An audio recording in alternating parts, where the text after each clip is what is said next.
A cosplay event is underway. There are many photographers, all eager to capture the best shot. A guy named Kazuya is especially excited to take photos of the top female cosplayer at the event.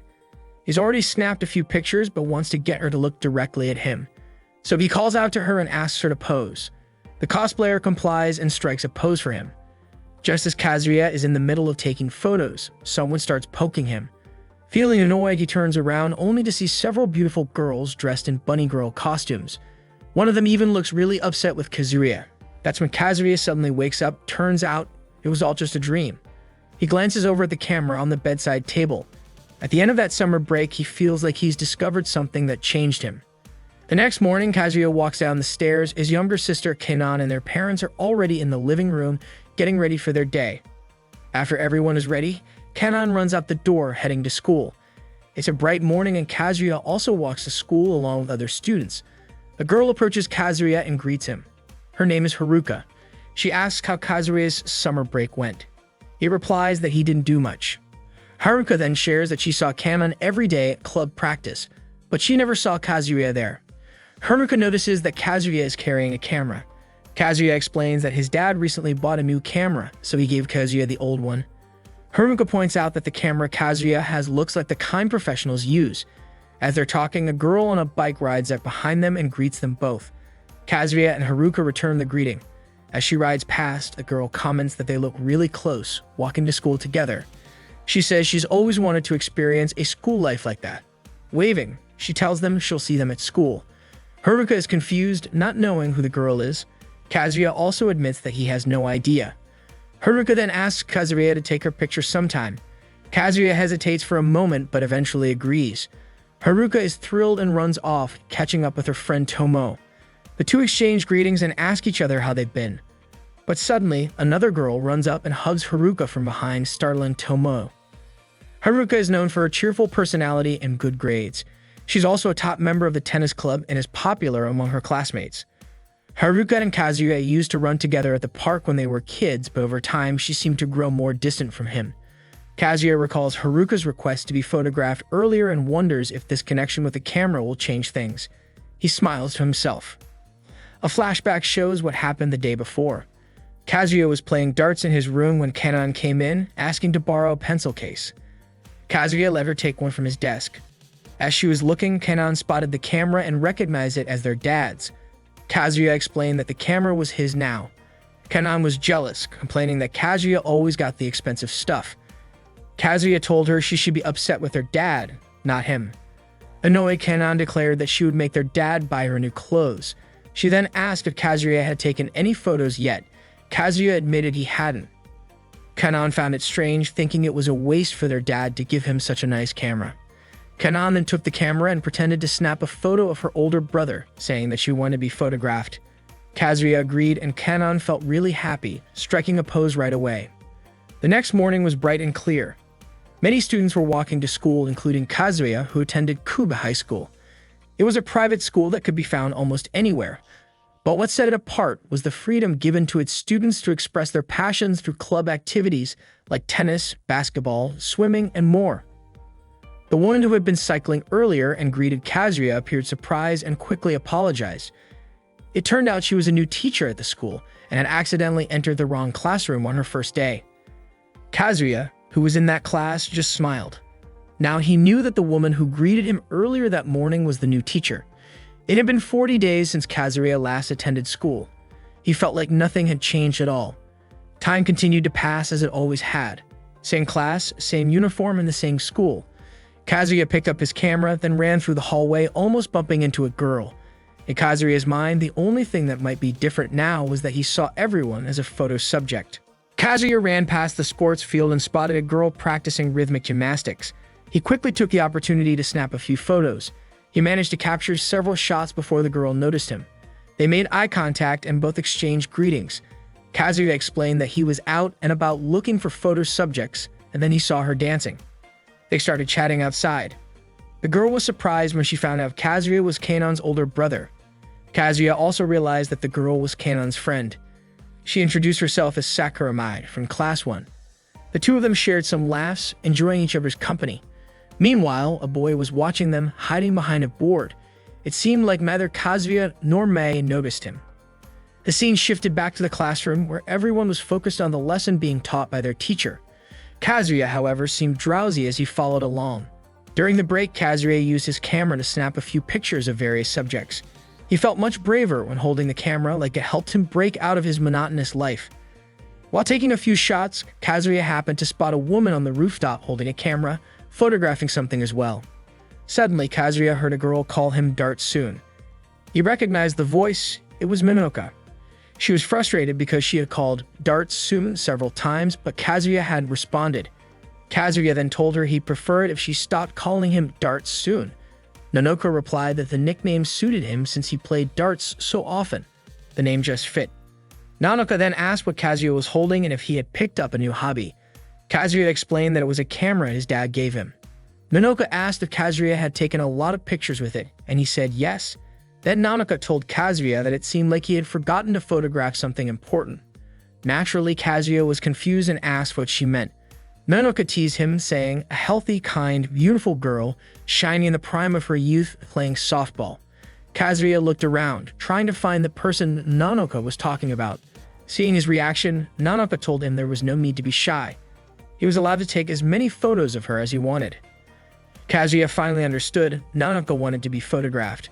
She immediately brightened up, excited to be the subject of Kazuya's camera. He agreed, and Nanoka began posing with her softball moves for him to capture. However, in the end, she stuck out her tongue and made a silly face at the camera. Kazuya was startled, but that funny face was the shot he managed to capture. Nanoka laughed, saying she was just messing around and felt like doing it. She then said goodbye and headed back to practice softball again. Kazuya looked at the photo he had just taken. Suddenly, someone jumped from a tree into the bushes. It was a mysterious-looking guy wearing glasses. Kazuya and the guy then walked down the school hallway. The guy said he admired Kazuya for getting people to ask him to take their pictures. He said Kazuya had a bright future with his camera. He also apologized for following Kazuya's every move that day. Kazuya responded that he hadn't noticed at all. The guy then advised Kazuya to broaden his perspective and be aware of his surroundings. Don't just focus on the object right in front of him. The guy finally introduced himself as Kuda Hiromichi from Class 3 and said he was the president of the photography club. Hiromichi then offered Kazuya a spot in the photography club, believing that Kazuya had great potential. Kazuya was surprised by this offer. Hiromichi encouraged Kazuya to think about how the daily routines at Kuba High School seemed to be stuck. The students worked hard on their club activities, rushing home afterward. Many lived similar lives day in and day out. But Hiromichi imagined how a strong gust of wind could blow through, bringing change and excitement. Hiromichi then invited Kazuya into the photography club room. Kazuya scanned the room from one side to the other. He wondered why there was a curtain dividing the space in two. Hiromichi told him not to worry about it. Other club members were there too. A boy named Nakagawa Ida from Class 2 introduced himself. He was a short guy with a special talent for taking low-angle shots. His nickname was Low Angle Nakagawa.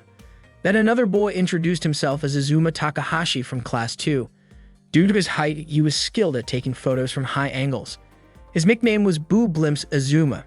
Hiromichi explained that borderline eroticism is aesthetics. Borderline eroticism is art. Then, another member suddenly appeared mysteriously in the middle of the group.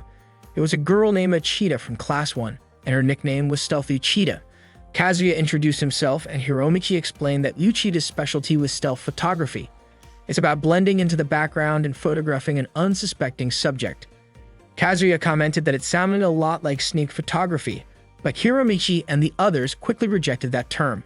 They clarified that they didn't hide their cameras in suitcases or plastic bags, and they only took pictures of people in public areas designated by the school. Plus, they always got the subject's consent before releasing the photos. Kazuya was still a bit unsure, but he began to understand more. Proudly, Hiromichi asked, "What do you think? Isn't everyone here amazing?" He invited Kazuya to become part of the club. Hiromichi also mentioned that he knew Kazuya was childhood friends with Mimi Haruka, who was a school idol. Plus, Kazuya was close friends with Masaki Nanoka, a star of the softball club, and Sakura Mae from the rhythmic gymnastics club. Kazuya hesitated. Hiromichi kept urging him, saying that the photography club was a lot of fun. Kazuya started to imagine all the girls at school he could photograph, but his fantasy was interrupted when a girl suddenly appeared from behind the curtain. She introduced herself as Kurabayashi Katsumi from Class 3, the president of the photo club. She told Hiromichi to stop teasing Kazuya. Of course, Kazuya was annoyed since Katsumi had barged into the club room without warning. Kazuya became even more confused. It turned out there were two clubs, the photography club and the photo club. Katsumi explained that she had spoken to the student council president to create the photo club because Hiromichi didn't want her in the photography club with him. That's why all the official school photos were taken by the photo club. Kazuya concluded that this meant the photo club was the official one. Hiromichi immediately protested, saying that photography wasn't about being official or not. He also argued that the photography club was a well-known, respectable group. Katsumi agreed, adding that the photo club didn't have enough members. One of their members, Ru, was already in the volleyball club, so technically they weren't even an official club anymore. Ru, who was standing next to Katsumi, mentioned that she could quit the volleyball club anytime, but Katsumi wouldn't let her. Katsumi then asked Kazuya if he wanted to join the photo club. That way, they would be one step closer to becoming an official club. Katsumi then talked about the beauty of nature, which would be a perfect subject for them to photograph together. Hearing this, Hiromichi protested, saying that there's nothing more beautiful than borderline eroticism. Katsumi wasn't backing down either and pointed out that all the members of the photo club were girls, meaning Kazuya would have a fun time with them. Hiromichi and Katsumi both exclaimed that they were pursuing true beauty. Kazuya became more confused as everyone awaited his answer. Kazuya started imagining, did he really want to take pictures of the beautiful girls at his school? Was that even allowed? Ru then pulled Katsumi aside, saying that boys shouldn't be in the photo club. Katsumi argued that gender had nothing to do with someone's love for photography. Hiromichi continued to persuade Kazuya, saying that an artist must always express what's inside. Kazuya felt the pressure mounting as he tried to decide which club to choose. Deep down, Kazuya thought he didn't want to take weird photos, but he was still very confused. Finally, Kazuya said that he felt like joining the photography club. Hiromichi and Nakagawa were thrilled, welcoming him with open arms. Nakagawa said he was ready to teach Kazuya all about cameras and everything he needed to know. All the members of the photography club warmly accepted him. Katsumi respected Kazuya's decision. She mentioned that Kazuya had fallen for Hiromichi's persuasion, but she added that he shouldn't hesitate to say hi to her. Even though they were in different clubs, their love for photography was the same. Kazuya thanked her. Katsumi and Ru then pulled the curtain and returned to their club room. Kazuya sat down thinking he might have just joined a crazy club. He started worrying, was he going to be okay? Later that afternoon, Kazuya was walking down the school hallway looking at the photos on his camera. By chance, he bumped into a girl walking down the stairs. Kazuya realized she was the girl he had seen earlier on the rooftop, taking pictures of the sky. The girl confirmed this and mentioned that she was a member of the photo club. Hearing that, Kazuya immediately knew this girl was Hikari. Surprised, Hikari turned and asked how Kazuya knew her name. Kazuya replied that it was a long story. Kazuya continued walking through the hallway when he noticed a girl slumped over a desk. He recognized her as Tomo, but what confused him was that she was sitting at Haruka's desk. Tomo slowly stood up and looked out the window with a weary expression. Kazuya was shocked to see that Tomo was crying. Still gazing outside, Tomo asked if Kazuya could keep a secret. She wanted him to promise not to tell anyone, especially Haruka, that she had been crying at Haruka's desk. Kazuya agreed, but his curiosity got the better of him and he asked why. That afternoon, Haruka was visible from the classroom window competing in a tennis match on the court below. Tomo then asked if Kazuya could keep it a secret if she told him why. With a determined look, Kazuya agreed. The morning at Kuba High School was bustling. All the students were busy with their own activities. Everyone seemed happy and energetic, except for Kazuya. That morning he yawned, feeling sleepy. Kazuya noticed something unusual. Tomoe, who normally used the front entrance, was taking a detour through the back door of the classroom, even though her seat was at the front. Kazuya remembered the promise he made to keep the secret that Tomoe had shared with him. The scene then shifted to the sports field, where Tomoe was. Meanwhile, Kazuya was in the classroom, changing into his gym clothes. Just then, Nanoka burst into the room, calling out Dartsum, but quickly covered her eyes when she realized Kazuya was in the middle of changing. Kazuya approached her after seeing what happened. Nanoka explained that she wanted to borrow Kazuya's English textbook. Normally, she borrowed from Haruka, whose notes were neat and easy to understand. However, Nanoka couldn't find her, so she decided to borrow Kazuya's book instead. Kazuya agreed and told Nanoka to grab the book from his locker. Nonoka went in and took the book, and Kazuya walked out of the classroom. In a hurry, Kazuya ran down the stairs. By accident, he bumped into Miroto and almost collided with her. Naturally, Miroto was annoyed, and Kazuya quickly apologized. Kazuya knew that the woman named Miroto was the president of the student council. Miroto scolded him for not following the school rule of walking on the right side of the hallway. Kazuya was confused. He didn't know such a rule existed. Miroto explained that the rule was stated in the first student handbook in the section on school life, which said, "No running in the hallways or on the stairs. Always stay on the right side." Miroto then suggested that Kazuya read the student handbook. Kazuya was impressed and asked if Miroto had memorized all the school rules. Miroto confirmed this, as she was the student council president after all. They then parted ways, each heading to their own destination. Kazuya muttered to himself, saying that Miroto was too strict. Near the shoe locker, Haruka was seen panting with a softball equipment bag by her side. Seeing this, Kazuya offered to help, but Haruka said she could carry it herself. Kazuya felt embarrassed when his stomach suddenly growled. Haruka grew concerned, but Kazuya reassured her that he was just hungry because he hadn't had breakfast yet. Smiling, Haruka asked if it was true that Kazuya had joined the photography club, mentioning that Kamen had told her about it. Kazuya confirmed it. Haruka knew this was the first time Kazuya had joined a club. He hadn't been in any clubs since elementary or middle school. Kazuya explained that the club president had been so persistent in inviting him that he couldn't refuse. Haruka laughed and asked what the photography club did. After thinking for a moment, Kazuya said that the club president mentioned something about preserving the youth of the students. Haruka remarked that it sounded amazing and offered Kazuya the chance to photograph the tennis club whenever he wanted, as she wanted him to preserve her youth as well. As Haruka was about to lift her softball equipment bag, something caught her eye. It was a bright reflection. Kazuya noticed it too, and after investigating, they realized it was coming from Nakagawa and Azuma's cameras. They were secretly taking pictures. Kazuya quickly moved to shield Haruka from their cameras. Nakagawa and Azuma were frustrated by this. Swiftly, Kazuya decided to help Haruka carry the softball equipment bag to the field. Nakagawa and Azuma could only watch them in silence from behind the shoe locker. Internally, Kazuya remarked that the photography club was much more suspicious than he had expected. Once outside, Haruka noticed that Kazuya was still wearing his indoor shoes. She kindly suggested he change into his outdoor shoes. Haruka's friends had already run over to help her carry the softball equipment. Kazuya said goodbye and ran off. Haruka thanked him as he left. Kazuya couldn't focus during the soccer game because he was so hungry, which caused him to get hit in the face by the ball, leaving him with a bruised face. Unexpectedly, Kenan walked by, laughing at her older brother. Without even looking, Kazuya knew it was Kenan just from hearing the bell charm on her phone. Holding his stomach, Kazuya said he was so hungry that his stomach was growling. Feeling sorry for him, Kenan pulled out a pack of jelly for him to drink. Of course, Kazuya was thrilled and eagerly drank it. Kenan had originally brought it for herself to enjoy after her morning practice, but luckily for Kazuya, she hadn't gotten around to it yet. As Kazuya was enjoying the jelly, Miroto suddenly approached him. Startled, Kazuya almost choked. Miroto then recited the school rule that prohibits eating and drinking outside of break times and said it should only be done in the cafeteria.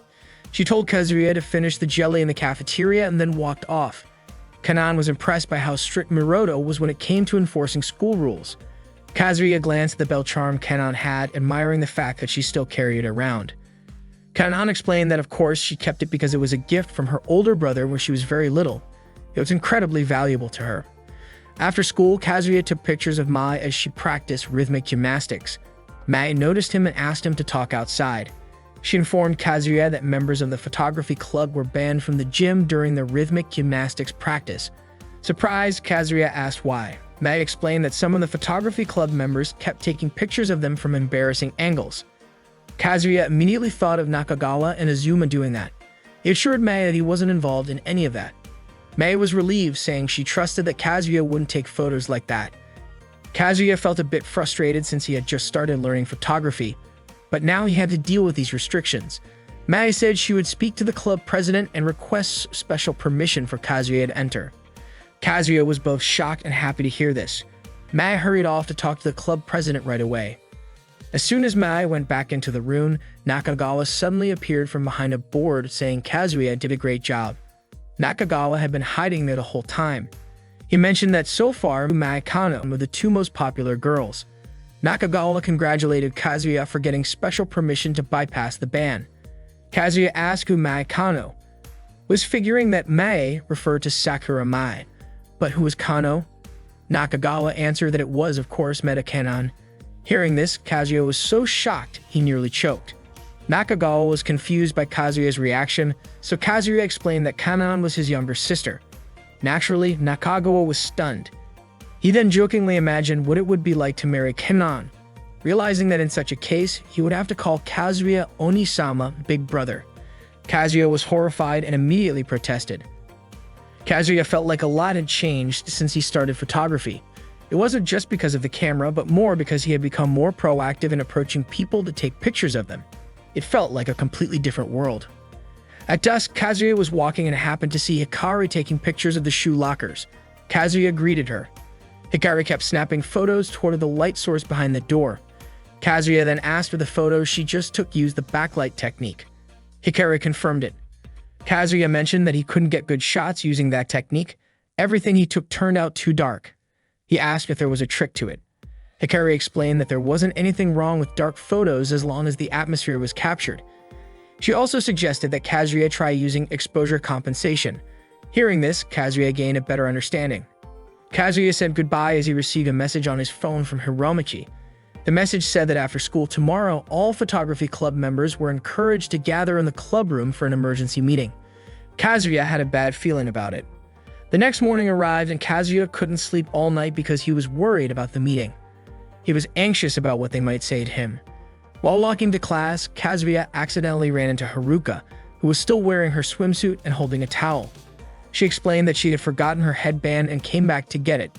Knowing this, Kazuya wanted to leave quickly, but Haruka stopped him. She said she could be a model for Kazuya. Kazuya looked puzzled and asked if Haruka wanted to be photographed in her swimsuit. Haruka confirmed this, reasoning that graver idols often wear swimsuits during photo shoots. Kazuya hesitated. Haruka admitted feeling a little shy but promised to do her best because she wanted to help Kazuya.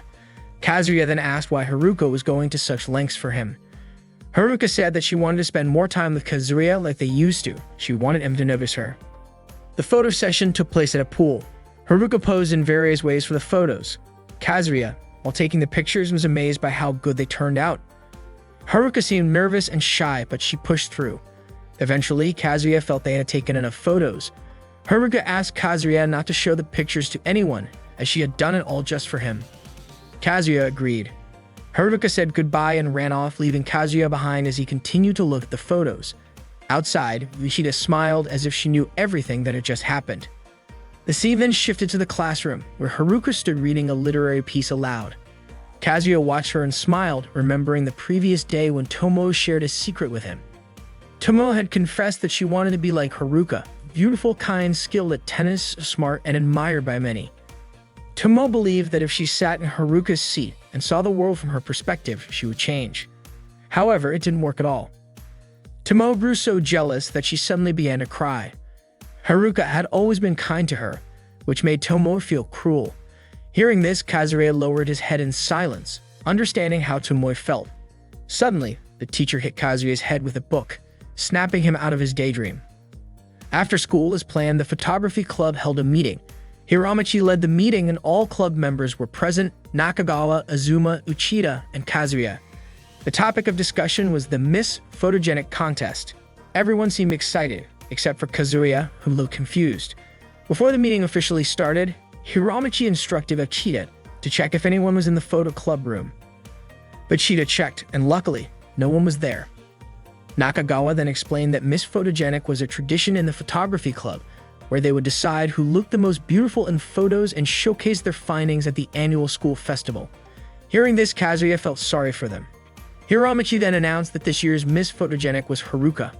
Kazuya was immediately shocked. Hiromichi said he had chosen her after careful consideration, calling her the true heroine. All the club members seemed to agree, except Kazuya, who didn't know what to do. Reluctantly, he accepted the decision. The next morning arrived. Kazuya's teacher complained because the classroom trash hadn't been taken out.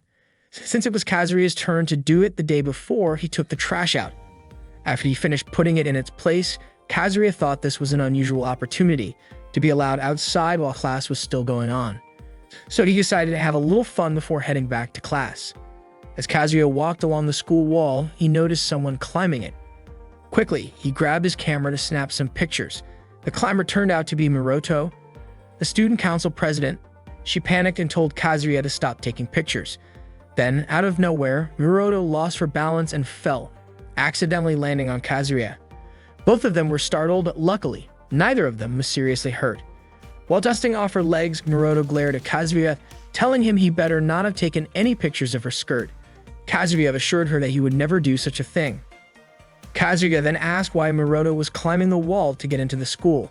She looked nervous and unsure of how to answer. With a teasing smile, Kazuya guessed that Miroto was trying to sneak into school because she didn't want anyone to know she was late, so she chose to climb the wall instead. At first, Miroto denied it, but she couldn't come up with a believable excuse. In the end, she admitted that she was wrong to sneak into the school in such an illicit way. Hearing this, Kazuya felt a strange sensation he couldn't quite explain. To him, it felt oddly satisfying to beat Miroto at her own game. It was as if Miroto was now in the palm of his hand. Miroto then begged Kazuya not to tell anyone about what had happened. If people found out, her reputation as the student council president would be ruined. Kazuya promised he wouldn't tell anyone. Miroto seemed relieved and thanked him. She also asked Kazuya to delete the photos he had just taken. Kazuya refused, saying it would be a shame to erase them. As Kazuya turned to leave, he said goodbye. Miroto tried to stop him, but Kazuya kept walking, assuring her he wouldn't show the photos to anyone. Smiling to himself, Kazuya realized that fate had handed him a secret. He now knew Miroto's hidden, flawed side. Nanoka seemed to be in a big hurry as she dashed down the stairs. When she reached the landing, she decided to jump to get to the bottom faster. But unexpectedly, Kazuya was coming up the stairs. He was shocked to see Nanoka leaping like that. The situation couldn't be avoided, and Nanoka couldn't dodge in time, resulting in their lips accidentally touching. Both of them tumbled down the stairs, wincing in pain. Nanoka apologized for not being careful. She also complained that her teeth hurt. Kazuya, surprised, mentioned that his teeth were hurting too. He thought maybe their teeth had collided. Nanoka confirmed it. That's when Kazuya realized they had just kissed. Nanoka also noticed it but simply smiled. Kazuya worried about her, but she said that maybe this was just how her first kiss story was meant to happen. Nanoka also admitted she was happy her first kiss was with Kazuya. Naturally, Kazuya was shocked to hear this. Nanoka then explained that she would have been sad if it had happened with someone she hated. But with Kazuya, it was okay. Time passed and Nakagawa, Azuma, and Kazuya were by the pool. Nakagawa was annoyed because there weren't any girls around. He had really wanted to take pictures of girls in swimsuits. He thought maybe they had arrived too early. Azuma speculated that maybe the girls weren't swimming that day. Nakagawa became disheartened and lost all enthusiasm. They decided to leave and Kazuya walked ahead quickly, not wanting anyone to see him there. Then, unexpectedly, he ran into Rina. Rina asked why Kazuya was there as she was sure it was her class's turn to use the pool. Kazuya made an excuse, saying he had left something behind. Suddenly from behind, an impatient Nakagawa pushed Kazuya to make him walk faster. Kazuya stumbled and nearly fell, accidentally grabbing Rina's melons, causing both of them to panic as Rina screamed. Kazuya immediately apologized, shocked that such a thing could happen to him. Rina tried to calm the situation, telling him it was okay because she knew it wasn't intentional. Kazuya could only nod. Nakagawa and Azuma were also stunned to see Rina there. When asked what they were doing there, Nakagawa quickly lied, saying they were helping Kazuya look for his lost camera lens cap. Rina accepted the explanation and admired their friendship. Kazuya and the others quickly left the area. As they walked, Nakagawa asked if it was true that Kazuya had actually grabbed Rina's melons. Kazuya replied, maybe. They were shocked and immediately jealous. Afterward, Kazuya was walking alone down the school hallway. He ran into Kanan and Mai, and they greeted each other. Kanan then reminded Mai that she wanted to tell Kazuya something. Mai told Kazuya that he had been granted permission to photograph the Rhythmic Gymnastics Club. Mai said she had successfully convinced the club president to let Kazuya in. Kazuya thanked Mai, but she also warned him to be careful. If he tried anything inappropriate, he would be banned from entering again. Kazuya agreed. Kanan and Mai said goodbye and hurried to class so they wouldn't be late. Kazuya continued walking, unaware that Uchida had overheard everything from nearby. In the school garden, Nakagawa, Azuma, and Uchida congratulated Kazuya. Naturally, Kazuya was confused about why he was being congratulated. Nakagawa explained that they had received intel from a spy that Kazuya had gotten permission to photograph the Rhythmic Gymnastics Club.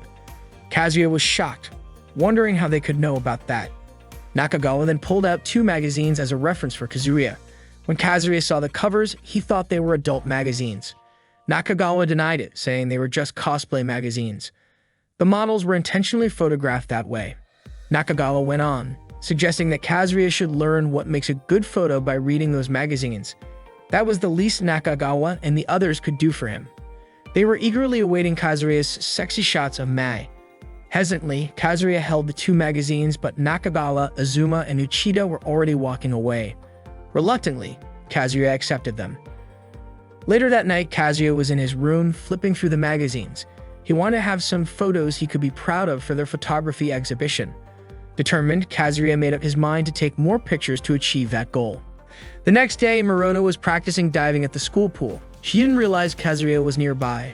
Miroto scolded Kazuya for being at the pool while the girls were having their swim class. Kazuya defended himself, saying it was already lunchtime. Miroto hadn't realized she had been there for too long. Kazuya then complimented Miroto's diving, saying she moved like a professional diver. Miroto revealed that she had been a competitive diver at the school, part of the swim club, until last year. She had to quit because her duties as student council president became too overwhelming. Kazuya thought it was a shame, but Miroto said it was fine since there were far better divers in Japan and she wasn't that great. Kazuya expressed regret that he hadn't been able to photograph Miroto during her competitions. To him, her dives were impressive. Kazuya's gaze moved from her feet to her head, making Miroto embarrassed, and she covered her body with her hands. Kazuya quickly apologized. He remarked that Miroto, who was usually strict about enforcing school rules, seemed so different now. Then Kazuya asked if he could take a picture of Miroto in her swimsuit. Naturally, Miroto was shocked and refused, feeling embarrassed. But then Kazuya shouted illicit entry. Miroto panicked, thinking Kazuya was blackmailing her. She nervously asked what would happen if she refused. Kazuya didn't respond. Miroto continued, asking if Kazuya would make a poster out of the photo and stick it outside the staff room or email it to all the students. Kazuya actually said that sounded like a good idea. Miroto became even more annoyed, thinking Kazuya should have already come up with that plan himself. Kazuya repeated that he wanted to take Miroto's picture. Reluctantly, Miroto agreed. She asked what kind of pose Kazuya wanted. After thinking for a moment, Kazuya said, if possible, he'd like a sexy pose. Miroto was, of course, shocked and angrily protested, but feeling like she had no choice, she went along with it. Kazuya started taking pictures of Miroto with his camera.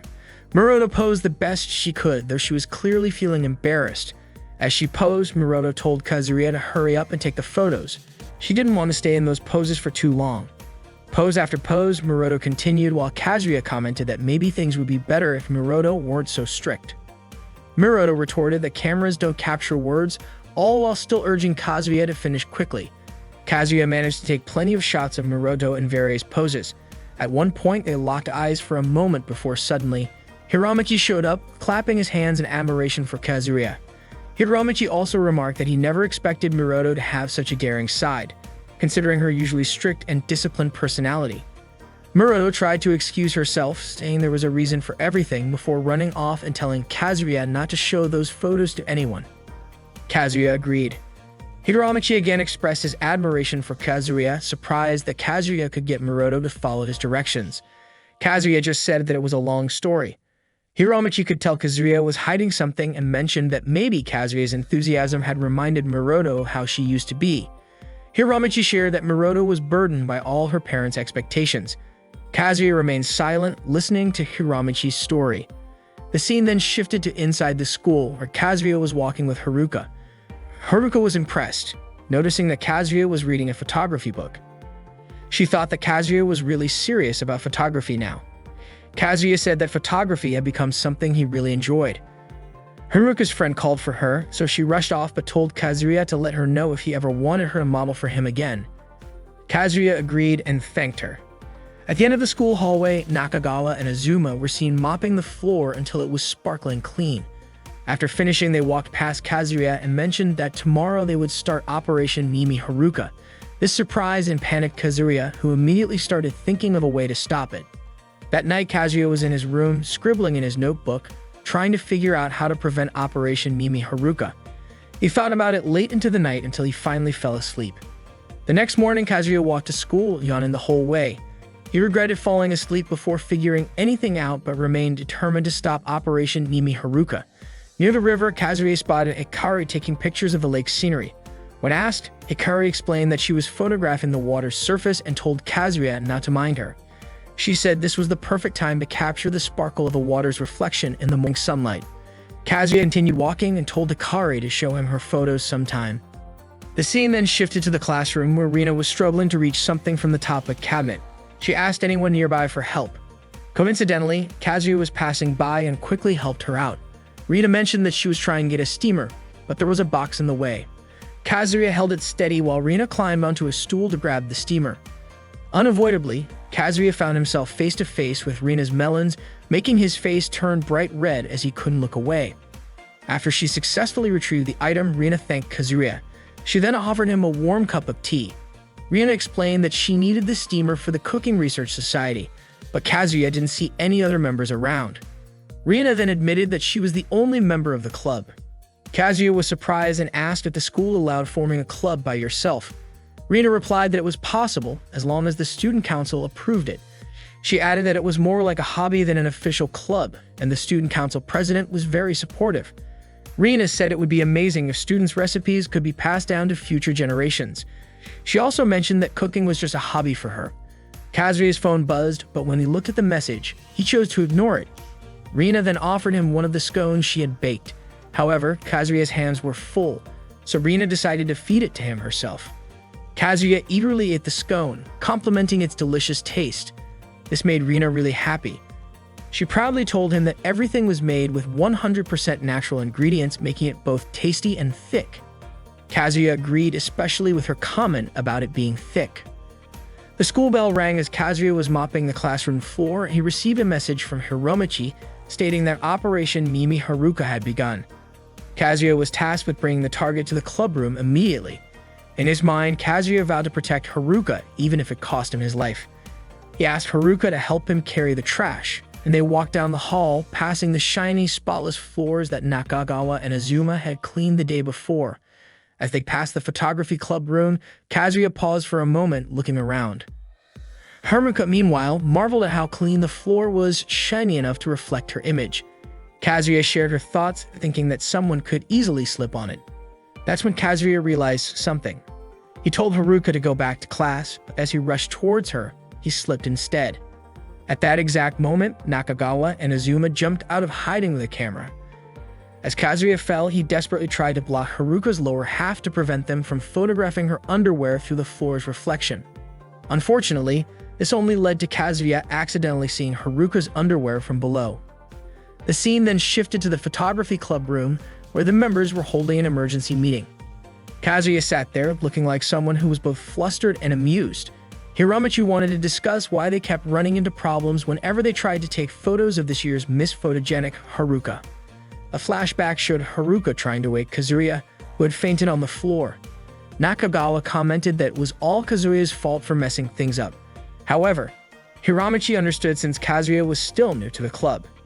Hiromichi then decided to change their approach. Each club member would watch the target and look for any opportunity to take photos. Kazuya was shocked to hear this, especially concerning Machida. He knew this would be a much bigger problem now because he had no idea when Uchida or the others might go after Haruka. Determined, Kazuya resolved to protect Haruka no matter what. Later that afternoon, Kazuya was in the rhythmic gymnastics club room, taking some photos. He was practicing what he had learned from the magazine he'd been reading. Mai asked if the photos were turning out well, and Kazuya confirmed that they were. He thought the pictures might be useful for Mai at some point. Kazuya also promised to give the photos to Kanon later that evening. Mai thanked him for taking the time to photograph her. She then shared that she had started practicing rhythmic gymnastics after graduating from middle school, so she wasn't yet familiar with all the moves. Rhythmic gymnastics, after all, is a competition of aesthetics. So far, Mai had only been focused on the technical aspects. She still didn't quite know how to perform movements that looked graceful. That's why Mai wanted to keep practicing. Kazuya assured her that he would continue to support her. He then left the club room, concerned that he might be disturbing Mai by staying too long. With that, he headed home. Kazuya was taking pictures of the clouds in the sky when suddenly Kanon ran toward him and jumped, hugging him tightly and covering his face. She was still wearing her swimsuit and was soaking wet. Kanon was terrified because a bee had been chasing her. Kazuya couldn't see anything because Kanon's body was blocking his view. He told Kanon to calm down.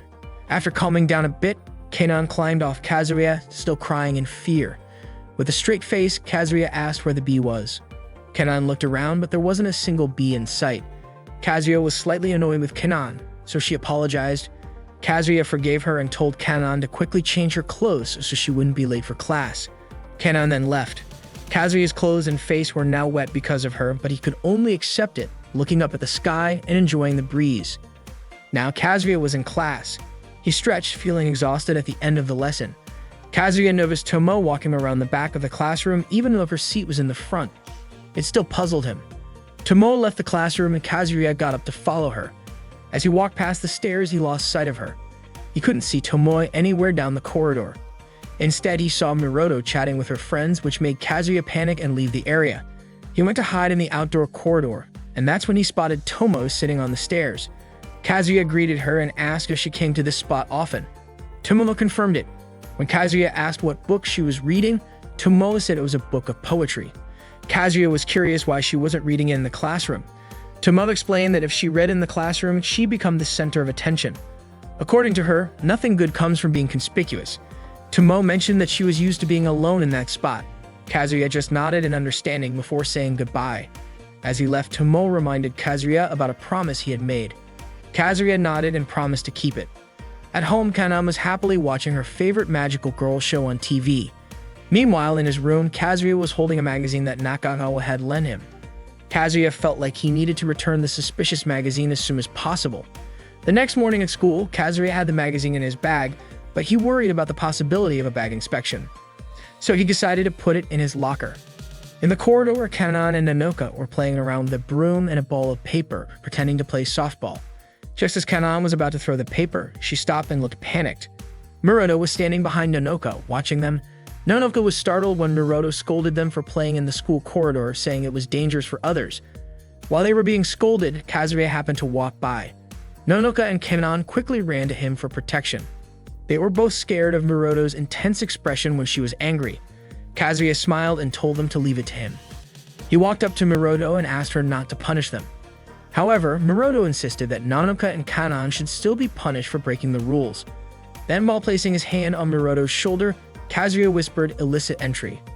Miroto stepped back and asked if Kazuya was blackmailing her again. She then said that Kazuya's blackmail no longer applied, as enforcing the school's rules was her responsibility. Until the end, Miroto was determined to be perfect in her role. Kazuya then asked, "Perfect? What about the illicit entry?" Miroto gave in and told Kanon and Nanoka that they were forgiven. Of course, Kanon and Nanoka were thrilled. Nanoka even said that Kazuya was like a hero to her. Miroto then said that she would get back at Kazuya someday and walked away. In the afternoon, the students went about their activities and the atmosphere was peaceful.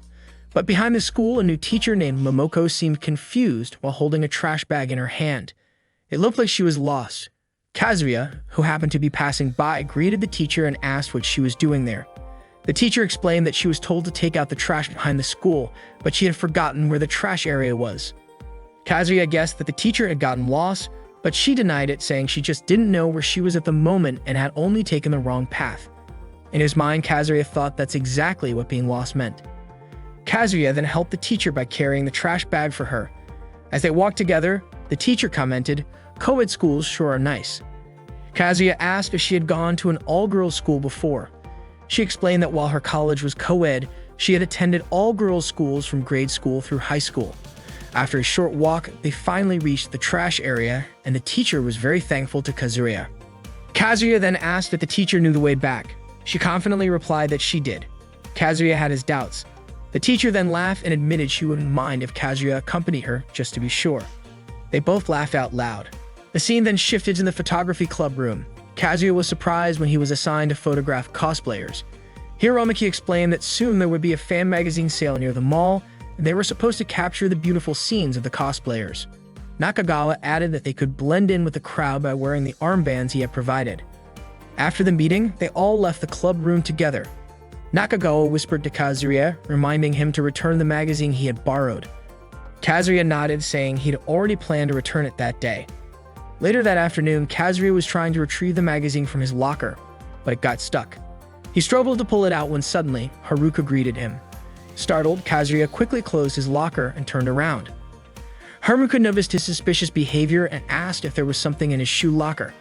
Kazuya denied it, saying there was nothing there. Haruka then bent down to put on her shoes, and that's when Kazuya caught a glimpse of her cleavage. He thought for a moment that it was an opportunity to take a photo. Then he realized that in such a situation, it was possible that one of the photography club members might be there to photograph Haruka. Kazuya became suspicious that Uchida might be hiding behind the lockers. He then decided to protect Haruka and invited her to walk home with him. Haruka looked very happy with the invitation. Kazuya was also surprised when Haruka suddenly took his hand and pulled him to walk together. After they left, it turned out Kazuya was right. Uchida had been there, holding a camera. But Uchida thought Kazuya knew about his presence and had blocked him from photographing Haruka. On their way home, Kazuya was at a loss for words, unsure of what to talk about with Haruka. He awkwardly asked whether she preferred tea or coffee. Immediately regretting it, Kazuya felt like he had asked something random. Haruka smiled and answered that she liked tea more because coffee kept her awake at night. She laughed, saying it made her feel like a little kid. Kazuya apologized for asking such a weird question. Haruka reassured him that it was fine, and in fact, questions like that reminded her of their childhood, when they used to walk home together to pick up Kanan from school since they lived nearby. Haruka then shared that Kanan played tennis better than she did today. She was sure that one day Kanan would surpass her, but Kazuya doubted that. In his eyes, Haruka had always been great at sports, even since they were kids. She was even better than most boys her age back then. Haruka stopped walking and said she was happy that Kazuya became a photographer. She thought that Kazuya seemed more lively since joining the photography club, just like when he was into soccer. Kazuya agreed, but admitted he still wasn't so sure. He had just started and there was a chance he might give up halfway, just like with other things before. But for him, the gestures of a photo subject through the viewfinder, the radiance and expressions that only exist in that fleeting moment he captures, just thinking about it made his heart race. Then there's the excitement of getting a great shot, the frustration when a shot isn't as good, things that could be put into words. Kazuya was determined to get better at it. Haruka began to understand his passion. The next day, under the stairs, Kanan asked Kazuya to check something on her thigh. She lifted her skirt even higher, which immediately caused Kazuya to stop her, worried her underwear might show. Kanan said she couldn't see it herself, so she wanted Kazuya to take a picture and show her. Kazuya did as she asked. Kanan finally believed there was nothing wrong with her thigh after seeing the picture, though she still complained about feeling some pain. She had fallen on her butt during PE class. Kanan then began browsing other photos on Kazuya's camera and accidentally came across a picture of Maroto in a swimsuit. Kazuya panicked and tried to grab the camera back, but Kanan managed to dodge him. She got annoyed, suspecting that Kazuya and Maroto had a special relationship, which was why Maroto allowed Kazuya to take that photo. Kazuya quickly denied it. Kanan seemed jealous, feeling like her brother was cheating on her even though he already had her. Students passing by grew suspicious as they heard the two arguing under the stairs.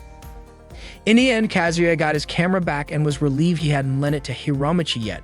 After that incident, Kazuya felt the need to quickly transfer the photos to his computer. While walking through the corridor, Kazuya saw Haruka ahead of him with Nakagawa already set up to take her picture. Kazuya called out to Haruka and started chatting with her, which annoyed Nakagawa. Similarly, when Haruka was playing tennis, Kazuya blocked Izuma's attempt to sneak a shot of Haruka's underwear. He kept protecting Haruka from the cameras pointed at her. The scene then shifted to the library, where Maroto was visibly annoyed because Kazuya had asked her to do his homework. Maroto didn't want to, but Kazuya blackmailed her again, forcing her to do it. She reluctantly started working on Kazuya's homework. Kazuya was amazed as he watched Maroto finish it so quickly. Maroto remarked that all the questions were extremely easy. Later in the afternoon, Kazuya was once again trying to retrieve a magazine from his locker. He was startled, accidentally throwing the magazine into the air when someone surprised him from behind. Kazuya panicked. The person who startled him turned out to be Mai. She apologized and walked over to pick up the magazine from the floor. Kazuya couldn't do anything. Mai eventually realized it was an inappropriate magazine. Kazuya quickly tried to explain that it wasn't what she thought. He insisted that the magazine wasn't his. Mai smirked slyly, clearly not believing him. Kazuya further claimed that the members of the photography club had forced him to read it. He kept trying to convince Mai, but she still didn't believe him and threatened to report it to the club president. Kazuya stopped her, saying that if the club president found out, he wouldn't be allowed to enter the rhythmic gymnastics club room anymore. Mai said that it was Kazuya's fault and that she was disappointed in him. Kazuya quickly responded, saying he'd do anything for Mai. Unexpectedly, Mai turned around with a big smile.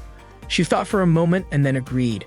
Mai promised to keep the secret as long as Kazuya would do anything for her. She also said that if Kazuya didn't come to her practice, she'd feel lonely. Kazuya was relieved and let out a deep breath. Then Mai said she would keep the magazine. Of course, Kazuya was shocked. Seeing his reaction, Mai asked if Kazuya wanted to keep it. Awkwardly, Kazuya denied it. Mai laughed and walked away. Deep down, Kazuya felt unlucky because now Mai had something to blackmail him with. He started thinking that it might be karma for blackmailing Muroto earlier. Later that night, Kazuya was going through his photos on his computer. He realized that he had taken too many close-up shots. He should have used different styles of photography. Kazuya felt like he needed to learn a lot more. The next day, cosplayers were posing at an event. Many photographers were there to capture the scene. Kazuya and the other photography club members were already on location as well. They agreed to split up and try to get their best shots individually. However, Kazuya felt pessimistic, thinking he couldn't do his best. Then, Hiramaki approached him and offered to show him how it's done. Hiramaki started photographing the #1 cosplayer, Alice, in various poses. Hiramaki told Kazuya that in situations like this, they should take as many photos as possible since they only have a short window of opportunity. Kazuya then mustered up the courage to ask Alice to look his way and strike a pose. Alice happily did her signature pose, fitting the character she was cosplaying. Kazuya eagerly snapped the photos, and that was his first experience photographing a cosplayer. On another occasion, Kazuya visited the place where Mai usually practiced rhythmic gymnastics. Unexpectedly, there were many girls practicing there too. Kazuya saw plenty of photo opportunities. He approached Nanoka, who was also there, and asked what all the girls were doing in that place. Nanoka replied that they were competing to see who had the most flexible body. Unhappy with that answer, a girl named Katsumi scolded Nanoka. Katsumi explained that they were just doing basic training. She then told Kazuya to start photographing everything. Kazuya happily complied and began taking pictures of all their activities. He captured their stretches, whether done in pairs or individually. By chance, Kazuya also noticed that Uchida was there, stretching with Hikari. Internally, Kazuya remarked that Uchida's body was surprisingly sexy. When his lens focused on Uchida's face, he noticed she had a mole under her eye. But when he tried to photograph it, Uchida seemed to avoid the camera. Kazuya continued capturing every moment he could. He felt incredibly grateful. He thought about how many paths there were for him to take, and he was determined to find one that led to even more opportunities. Where, when, and how. It all came together from unlimited possibilities. You wouldn't find them unless you tried. Yes, the possibilities were endless. Kazuya felt that his encounter with the camera had changed him. It made him interact more with others and become closer to them. Haruka was in class, reading a book aloud. The teacher and her classmates listened intently to her reading. The teacher complimented her, saying that she had read well, and now it was Kazuya's turn. However, Kazuya was daydreaming and appeared zoned out when the teacher called on him. The teacher then told Kazuya to stop glancing at Haruka all the time and focus on the lesson. Panicked, Kazuya quickly searched for the right page in the book that he was supposed to read. Haruka, noticing Kazuya had been staring at her, blushed slightly in embarrassment. The next day, Kazuya saw Haruka sitting in the school hallway. Concerned, he approached her. Haruka told him that she was feeling a little dizzy. This immediately reminded Kazuya of a similar incident from their childhood when they were playing soccer at the park. Haruka had also been sitting down, clutching her chest in pain. Haruka, who appeared to be in discomfort, mentioned that this sometimes happens to her, possibly because of anemia. She felt that if she stayed in that position, she would eventually feel better. However, Kazuya suggested that she lie down in the infirmary. He offered to take her there and even offered to carry her.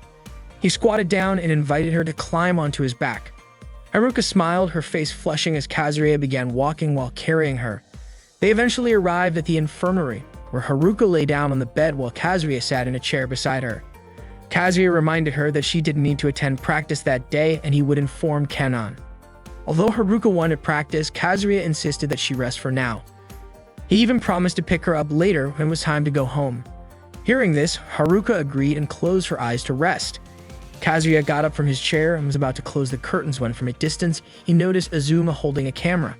Kazuya knew Azuma was planning to take a picture of Haruka.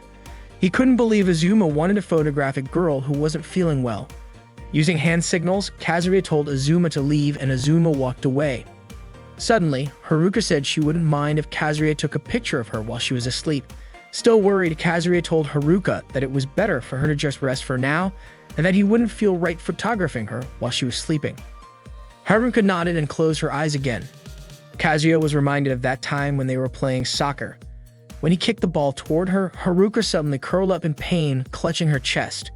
Worried, Kazuya ran over to help her stand up, but he accidentally touched her chest, causing him to jump back in shock.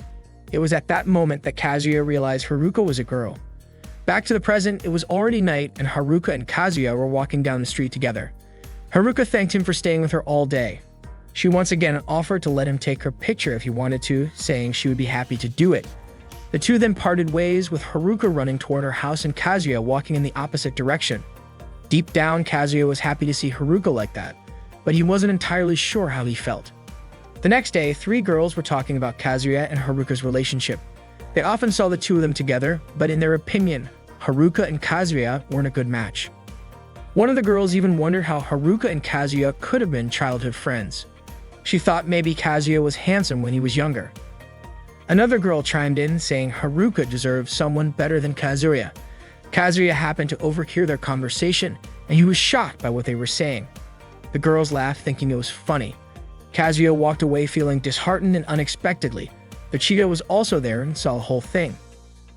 Kazuya stood alone on the rooftop, deep in thought. Nakagawa and Azuma noticed Kazuya's sudden cold demeanor and found it strange. Kazuya walked down the school hallway alone. In his mind, he remembered a similar situation happening back in middle school. A rumor had spread just like now. Kazuya knew this could happen again. Many people teased him, saying he wasn't good enough for Haruka. Meanwhile, in a quiet corner of the school, Haruka was with a boy. He mentioned that he had heard Haruka had a childhood friend. Rumor had it that her childhood friend was in the same class as her and that they spent a lot of time together. Haruka asked if he meant Kazuya. If so, Haruka admitted that they were often together. The boy then asked if they were dating. Haruka responded that they weren't, but before she could finish her sentence, the boy said he was relieved. Haruka was startled by his comment. The boy then suggested that Haruka forget about Kazuya and date him instead. Kazuya happened to be nearby and overheard everything, leaving him stunned. The boy went on to say that he was the star player of the school's soccer club and that Haruka was the standout player of the tennis club. He thought they would be a perfect match. Haruka just stared at him blankly. When he asked if Haruka liked him, she said it wasn't about liking or not. Haruka wanted to continue, but seeing her hesitation, the boy interrupted and said she didn't need to answer right away, giving her time to think. He then walked away. Haruka wanted to say more to him, so she chased after him. But as she ran, she accidentally bumped into Kazuya, who had been standing silently behind a wall the whole time. Haruka quickly explained that there was nothing going on between her and the boy. They had just been talking for a moment. She also clarified that the boy wasn't her friend. But Kazuya responded that there was nothing wrong with it. He thought they made a good match and everyone would agree if Haruka dated him. Haruka was caught off guard by Kazuya's words, which made her both angry and sad. She then told Kazuya that she didn't understand what he was feeling. Haruka turned and ran off, calling Kazuya stupid as she left. Kazuya could only stand there, leaning against the wall with a blank stare. As it turned out, Nakagawa and Azuma were nearby and had witnessed everything that happened. Later that afternoon, Haruka went to the playground alone while Kazuya sat in his room depressed, thinking about what had happened earlier that day. The next day, Kazuya was cleaning his camera in the photography club room. Nakagawa and Azuma were silently watching him. The atmosphere was quiet and Hiramachi also just sat cross-legged, not saying anything. Then suddenly, Kanan walked into the room, approached Kazuya, and asked her older brother if he knew where Haruka was. Kanan said that Haruka hadn't been seen all day and she had seemed gloomy lately. Kanan was worried, wondering what was going on with Haruka, especially since Haruka wasn't answering her calls either. Hearing this, Kazuya suddenly pictured Haruka in pain, clutching her chest. Panic and concern started to rise in him. He immediately got up from his seat and tried calling Haruka. After several attempts, there was still no answer from her. Kazuya quickly ran out of the room to search for Haruka. At the same time, there was a message from Hiramachi sent to the members of both the photography club and the photo club. The message said that for now, they needed to find Haruka and ensure the safety of their photogenic queen.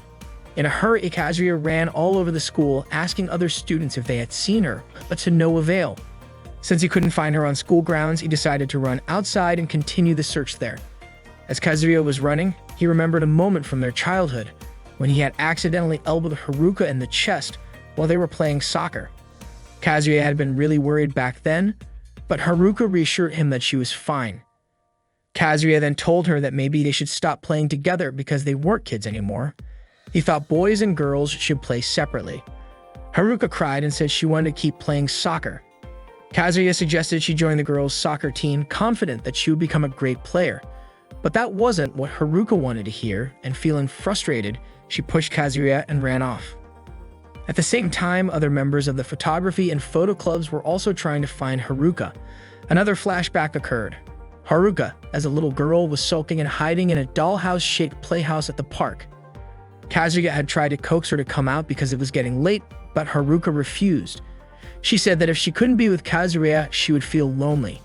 Kazuya also recalled how Haruka had shyly offered to be his model for a photo shoot, even though she was embarrassed.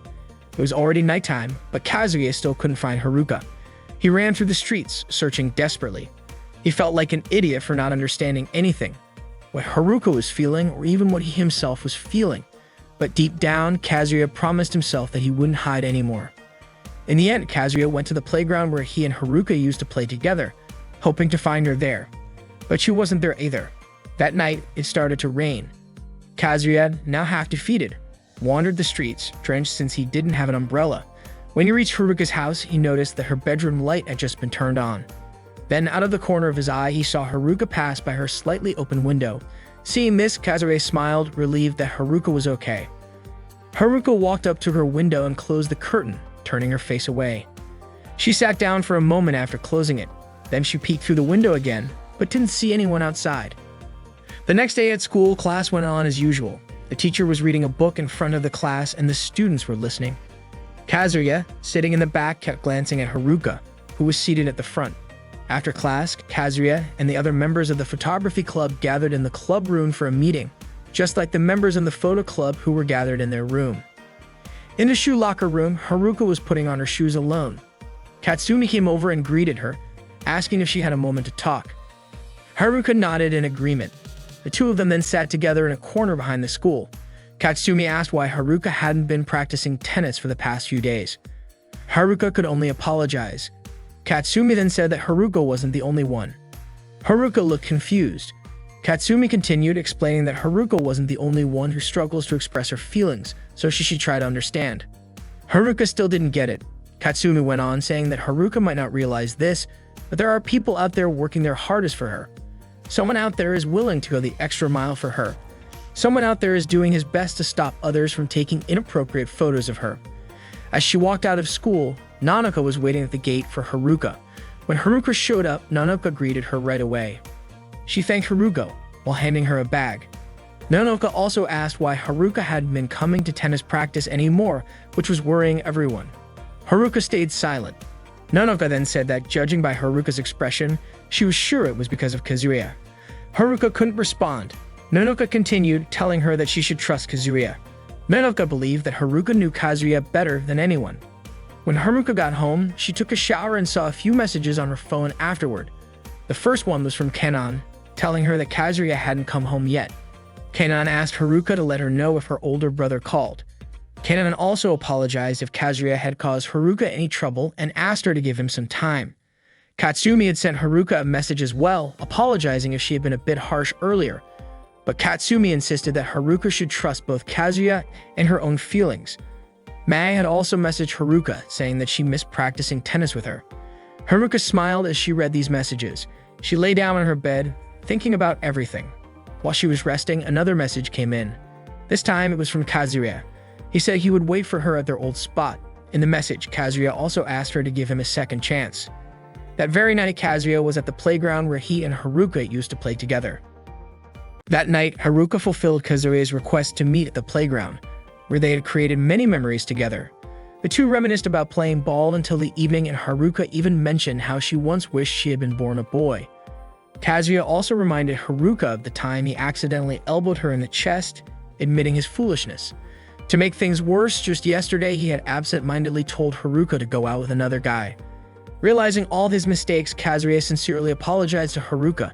She then asked if he would ever leave her again, to which Kazuya promised he wouldn't. Hearing this, Haruka was overjoyed and jumped into Kazuya's arms for a hug.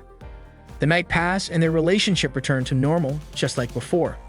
The following afternoon, Haruka and Kazuya returned to the playground. Haruka wanted to enter a bear-shaped playhouse she used to love as a child. However, when she tried to squeeze in, it became clear her body no longer fit. She got stuck at her waist, unable to pass through the small opening. Determined not to give up, Haruka told Kazuya to push her from behind. Shocked by the request, Kazuya hesitated. After inspecting the tight space, he admitted there was no way she could fit. Understanding his point, Haruka backed out of the small opening. Once free, Haruka stood up and smiled. Kazuya didn't want to miss the moment, so he snapped a picture of her. Haruka commented on how Kazuya had really grown to love photography. Kazuya agreed, acknowledging that while he was still a beginner, photography had become a hobby he felt comfortable with and wanted to pursue. Haruka was happy to hear this, though she also confessed feeling a little jealous that Kazuya had found something he was passionate about. Kazuya reminded her that she loved tennis, didn't she? Haruka agreed, but admitted she wasn't as enthusiastic about it as Kazuya was about photography.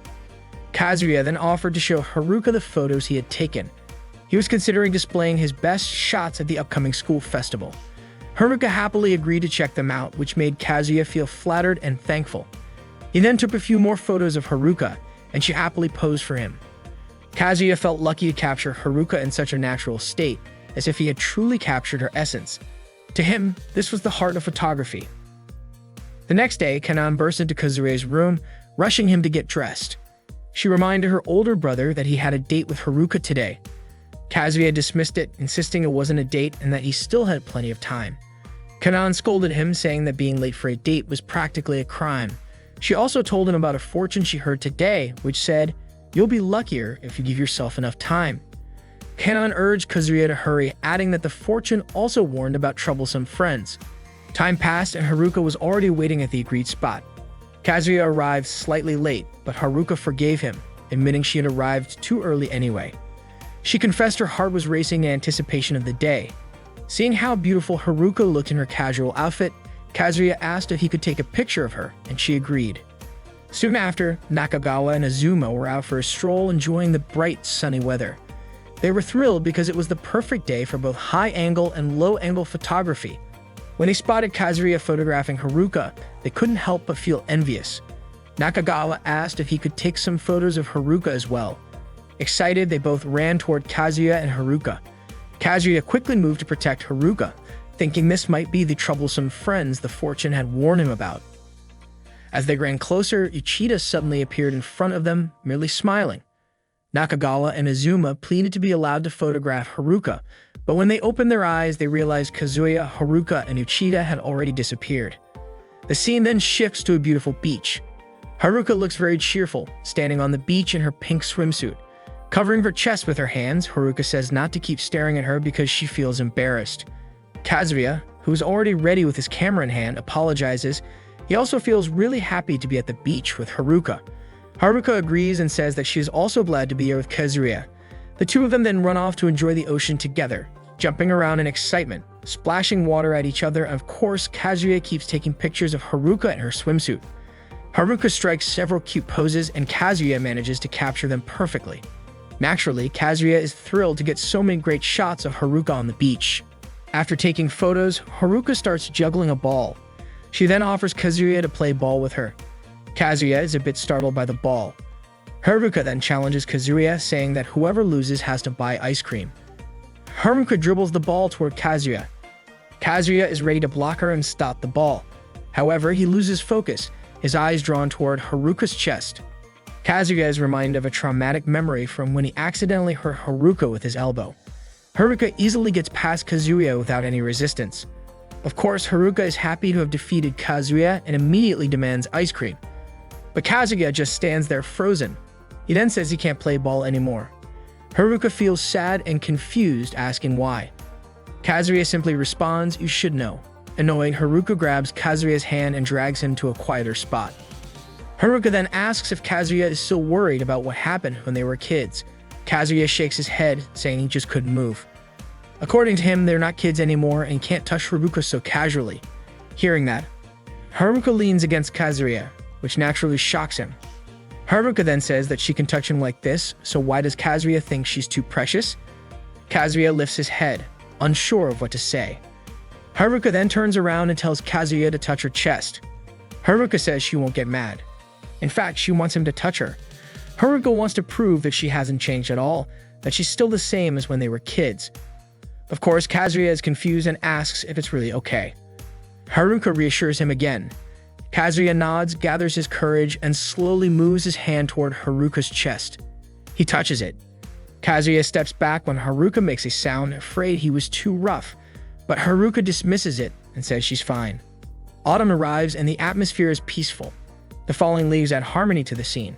Nonoka looks excited as she listens to Haruka tell a story. Kanan and Mai are happily playing and laughing together. Hikari is busy photographing the beautiful autumn scenery.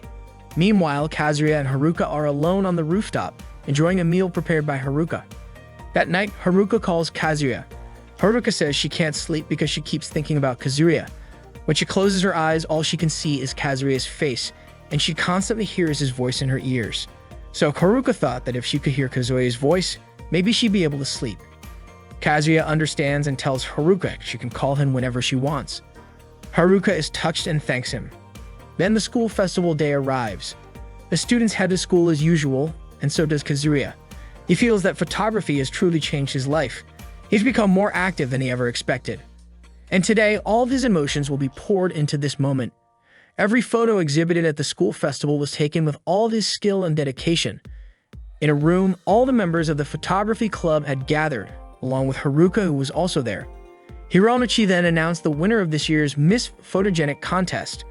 Of course, Haruka was confused about what that meant. Hiromichi explained that Haruka had been chosen by the photography club as this year's Miss Photogenic. A black curtain was then pulled back. Behind it was a photo of Haruka taken by Kazuya titled Wish. Haruka thought it was a beautiful title, but she felt a little embarrassed to see such a large picture of herself. Then, all the black curtains were lowered, revealing many more pictures of Haruka on display. Haruka became even more confused. Hiromichi explained that he and all the photography club members had done everything they could to capture Haruka's beauty. All the photos were taken in secret, knowing that Haruka might not want her pictures displayed and would probably refuse the Miss Photogenic title. However, Hiromichi hoped Haruka would accept it. Haruka smiled and nodded. Hiromichi and the other members of the photography club expressed their thanks and felt very grateful for her understanding. Later in class, Kanan, Mai, Nonoka, and the other girls opened a cafe and served visitors while dressed in bunny costumes. Many other students came to see the photography club's exhibition and the photo club's displays. Elsewhere, visitors continued to enjoy the school festival. Eventually, the school festival came to an end. That afternoon, Kazuya and Haruka returned to the playground as they usually did. Haruka seemed to really like the bear statue at the playground, commenting that it had been watching them every day. Kazuya then mentioned that Haruka looked very different now, appearing more feminine. However, Kazuya also said that deep down she hadn't changed at all. Haruka responded by saying that she had worked hard to become more feminine. They both sat on the swings together, watching the sunset. They reflected on how much had happened and how they were now spending time together like they used to. Kazuya got off the swing and confessed that ever since they were children, he had always loved Haruka. He repeatedly told her that he loved her. Haruka's eyes filled with tears at this confession, and she said that she was incredibly happy. Haruka also admitted that she had loved Kazuya ever since they were kids, and now her dream had come true. They hugged each other tightly. Kazuya apologized for making Haruka wait so long, but Haruka told him it didn't matter because now they had finally expressed their feelings to each other. Kazuya admitted that he felt foolish for not being true to himself. Then he asked Haruka for permission to kiss her. Haruka was surprised. Kazuya assured her that he would never leave her again. Haruka said that she wouldn't leave Kazuya either. And then they kissed. A flashback scene occurred showing Kazuya and Haruka as children. Kazuya was trying to coax Haruka out of a bear-shaped playhouse, telling her they needed to go home because it was getting late. However, Haruka refused to leave. She said that Kazuya had many friends, so he wouldn't understand. According to Haruka, Kazuya didn't know what it felt like to be left behind. Kazuya promised that he would always stay with her, even if all his friends left. Haruka asked why he would do that. Kazuya hesitated for a moment before mumbling, "Because I love you." Haruka, still inside the bear-shaped playhouse, couldn't hear what Kazuya said clearly. Then Kazuya shouted, "Because I really like you." Haruka heard his declaration. She came out and asked if Kazuya really loved her. Kazuya confirmed it, saying it over and over again until Haruka believed him and felt incredibly happy. Haruka also told Kazuya that they both must like each other because she loved him too. She thought Kazuya was cool and kind. Kazuya blushed in embarrassment. Kazuya then told Haruka that she should be more feminine, like wearing skirts and growing her hair out. According to Kazuya, if Haruka did that, she would make a lot of friends and feel happier, so she wouldn't feel left behind anymore. Kazuya also told her that she was cute. Hearing this, Haruka's face immediately turned red. She felt very flattered because no one had ever said anything like that to her before. Kazuya thought it made sense since, at the time, Haruka was dressed more like a boy. Haruka then asked Kazuya, "If I wear skirts and grow my hair out, will I be even cuter?" Kazuya nodded, confident that she would be. Haruka added, "So if I become cuter, then you'll want to marry me, right?" She promised to work on being more feminine. Haruka confirmed again, telling Kazuya that if she became cuter, he would have to marry her. Kazuya agreed and said that one day he would marry her. Haruka became really motivated and promised that she would try her best to become cuter. Back in the present, Haruka felt that Kazuya had chosen her over everyone else and tried to save her. And now love had blossomed. As long as they were together, they would always create more love. At that time, Kazuya accidentally ran into Miroto while she was practicing at the swimming pool. Kazuya greeted her, and there was also Miss Momoko, who was swimming as well. Kazuya mentioned that he was looking to take some good photos for this year's exhibition. As she got out of the water, Miroto said that taking photos was fine, but you shouldn't take anything weird. Kazuya was confused by what she meant. Then Miroto said she needed to leave for a moment to grab a prop. Hearing this, Miss Momoko offered to get it since she was older, but Miroto refused, concerned that Miss Momoko might get lost again. Miroto then walked past Kazuya to get the prop. Now Kazuya was left at the pool with only Miss Momoko. He asked if she was learning how to swim. Miss Momoko confirms, saying she was doing it to get credentials for teaching elementary school. The requirement was that she had to swim 50 meters. That's why Miroto was teaching her how to swim. In return, Miss Momoko was helping Miroto with her studies. Miss Momoko wanted to ease Miroto's burden, as she was very busy being the student council president and even had to quit the swim club. Soon after, it started pouring rain. Kazuya ran to take shelter inside the school building. It turned out Miroto was also sheltering there, standing near Kazuya. The two of them were stuck together. Their clothes were soaking wet, and without thinking, Kazuya glanced at Miroto in her wet uniform. Then suddenly, Kazuya snapped a picture of her. Miroto noticed and immediately protested, scolding Kazuya. But Kazuya casually responded with illicit entry, leaving Miroto speechless. Frustrated yet resigned, Miroto reluctantly allowed Kazuya to photograph her. Kazuya then asked her to pose. Of course, Miroto was shocked and reluctant to do it, afraid someone else might see them.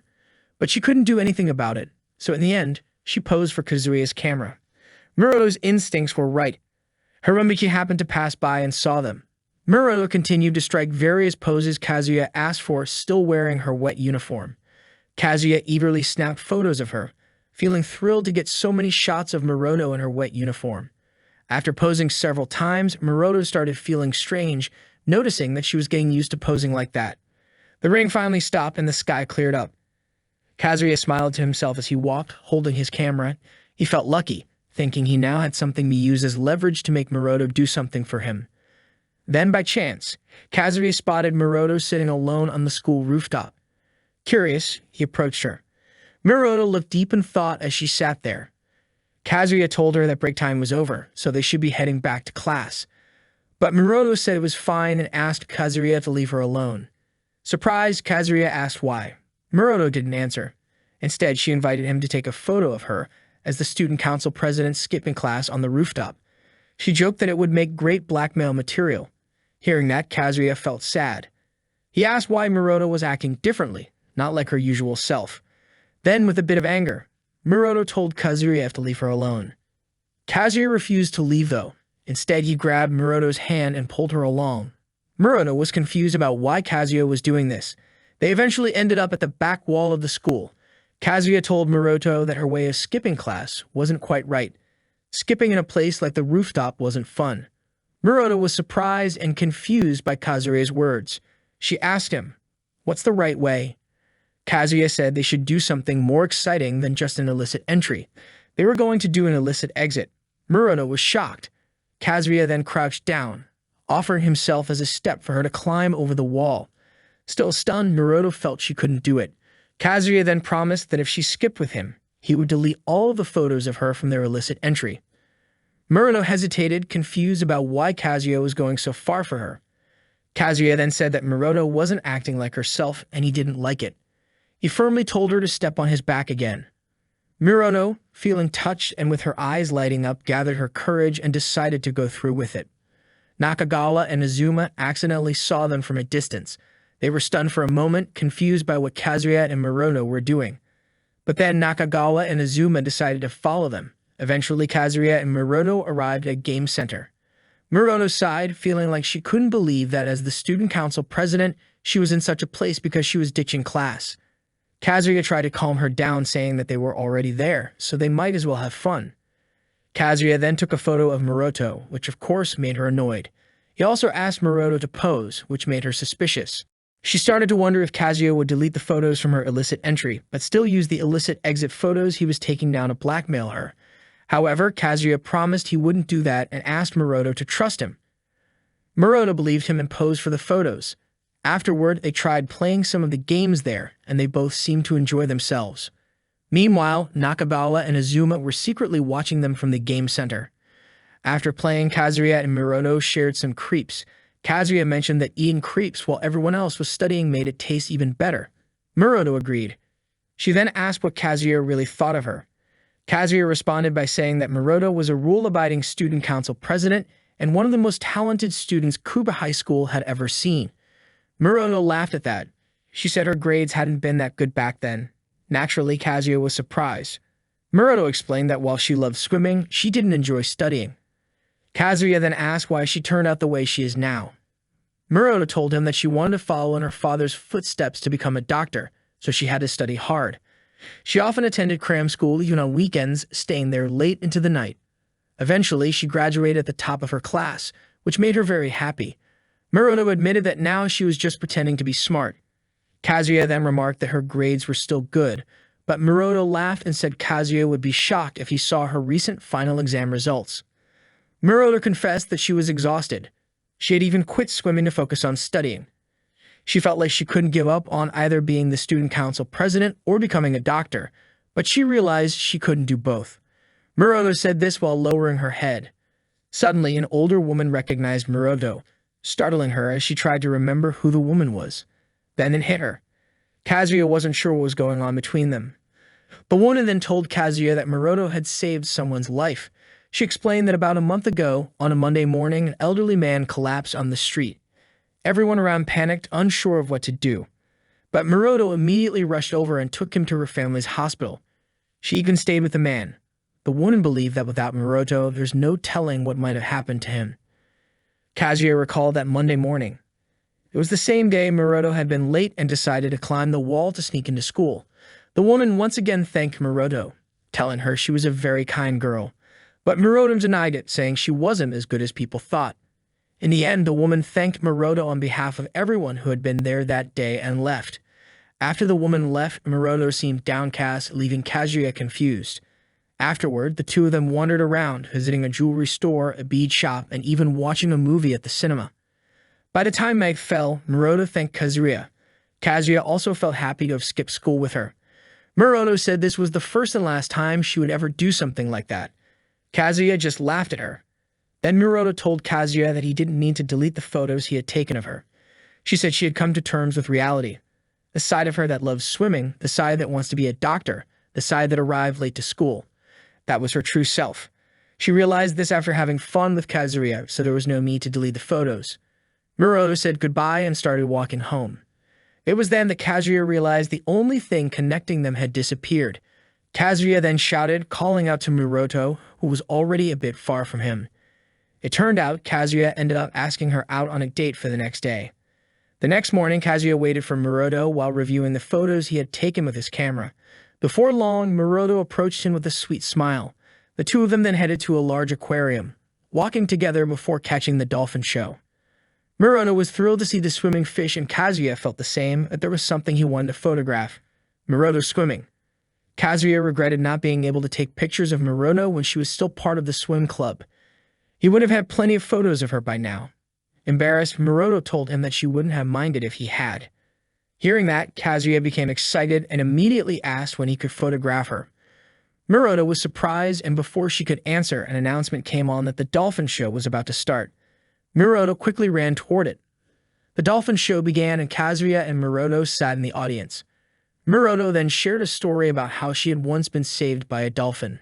Naturally, Kazuya was shocked to hear this, but Miroto clarified that it wasn't a rescue from drowning. Rather, when she was feeling sad, her father took her to a dolphin show, and she wasn't sad anymore.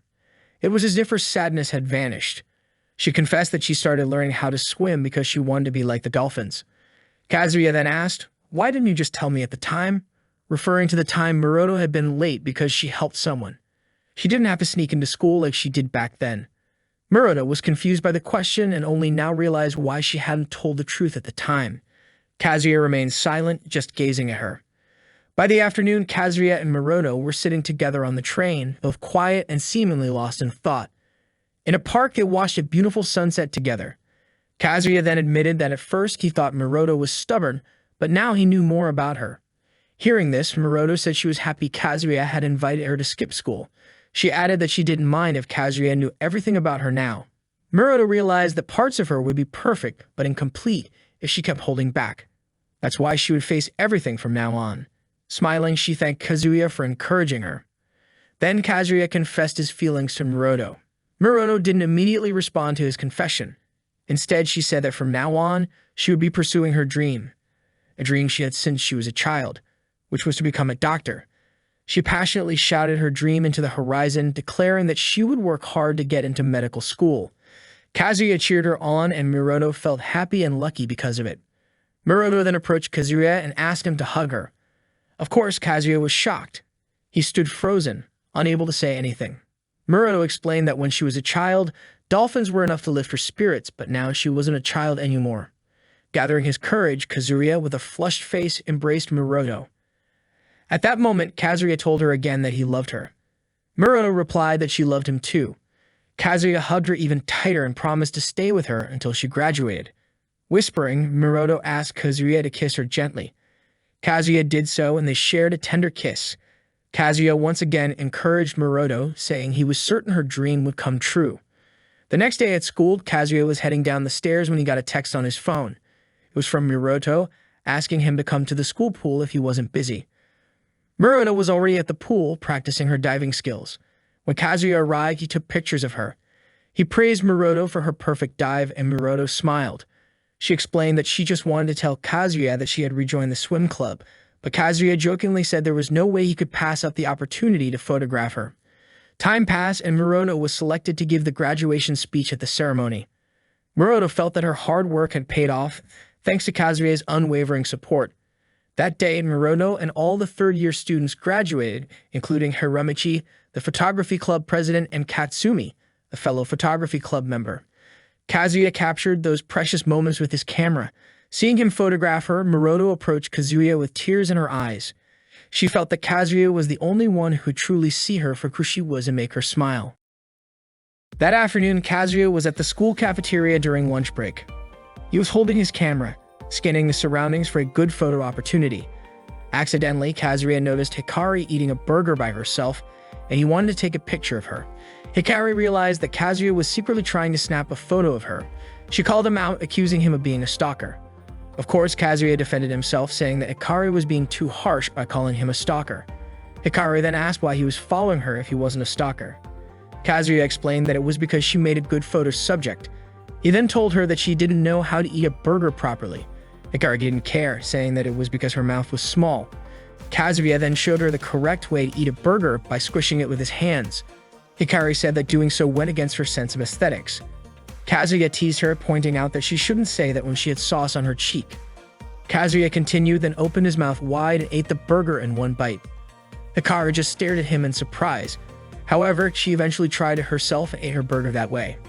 The next day arrived, and the teacher was giving a lesson at the front of the class. Everyone was listening intently except Kazuya, who was pretending to frame the teacher in his hands as if he were photographing her.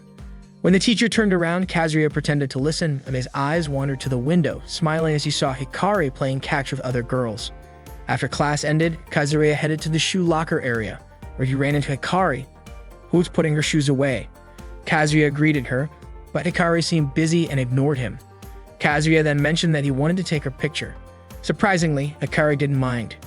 She thought to herself that Kazuya really did love photographing people. Kazuya also knew that Hikari liked taking pictures of everything except people. They then went outside, and Kazuya began snapping photos of Hikari in various poses. Hikari commented that Kazuya should be taking pictures of prettier and cuter people than her. Kazuya replied that wasn't the point of photography and continued taking her pictures. He then said he wanted to capture her smile just once. Hikari firmly refused, saying she didn't want to. Kazuya, confused, asked if she didn't like smiling. As she walked away, Hikari said she also didn't like being photographed. Kazuya could only stand there, watching her leave. Then, Nakagawa and Azuma suddenly appeared, teasing Kazuya, saying it looked like he was in big trouble now. Kazuya thought about it and realized they were right. He had never seen Hikari smile. Later on, teacher Momoko thanked Kazuya for helping her take out the trash. Kazuya was surprised, wondering how she had gotten lost again. She only smiled at Kazuya's teasing. When asked, Momoko admitted that she still didn't know the way back, so Kazuya ended up walking her home again. Afterward, in the school garden, Hikari was seen taking pictures of a flower and also of herself. Kazuya, standing behind her, was puzzled because Hikari usually avoided photographing people, but now she was taking pictures of herself. Hikari explained that it was because of what Kazuya had said. It made her curious about how she looked in photos. Hearing that, Kazuya smiled, saying it was a good thing and suggesting that she also try photographing other people like she did earlier. Hikari just responded that she didn't like photographing people. As they walked together, Kazuya became curious and asked why Hikari always talked like that. Hikari explained that whenever she took pictures of someone, they would instantly smile, but those smiles were fake. People would never know if those smiles were truly genuine. Hikari said that she hated seeing fake smiles, which was why she wouldn't smile herself. Kazuya felt sad and confused hearing her explanation. Then Hikari ran off, leaving Kazuya behind. On the bright next day, Kazuya and Hikari went out together to take photos of the beautiful city. However, every time Hikari pointed her camera at something, Kazuya would always manage to sneak his face into the frame. Hikari assumed that Kazuya was bored, but he denied it, saying that this was something new for him since he was usually the one taking pictures of people.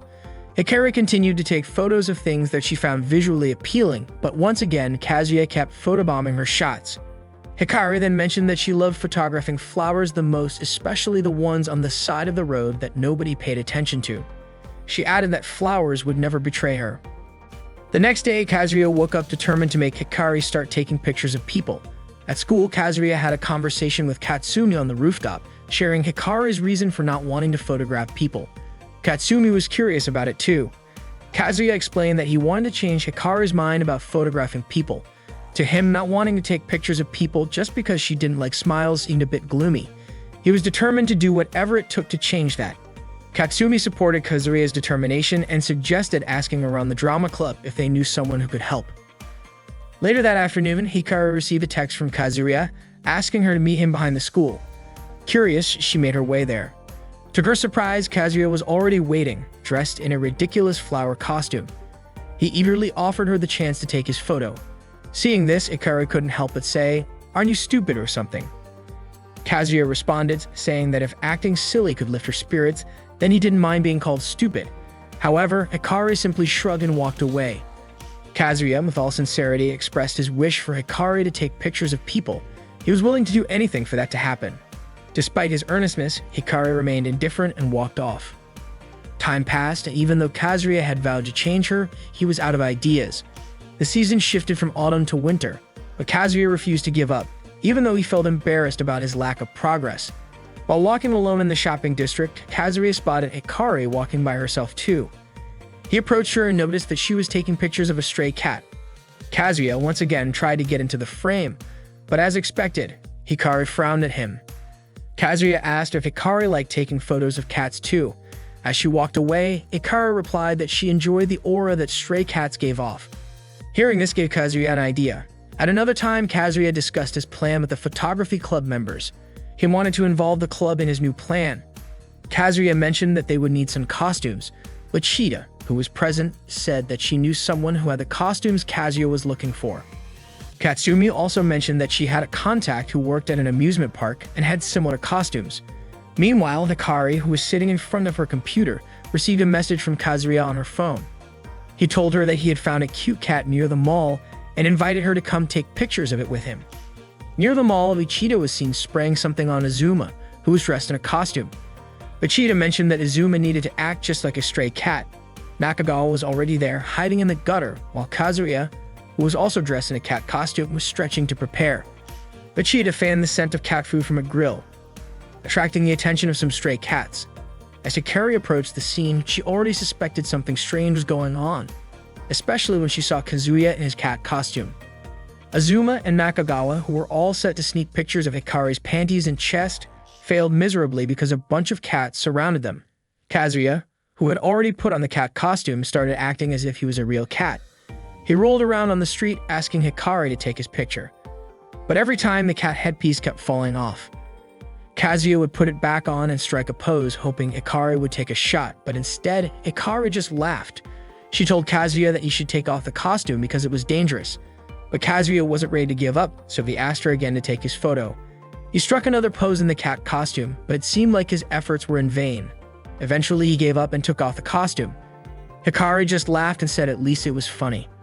The next day, Kazuya was panting heavily as he ran to meet Hikari at a bookstore.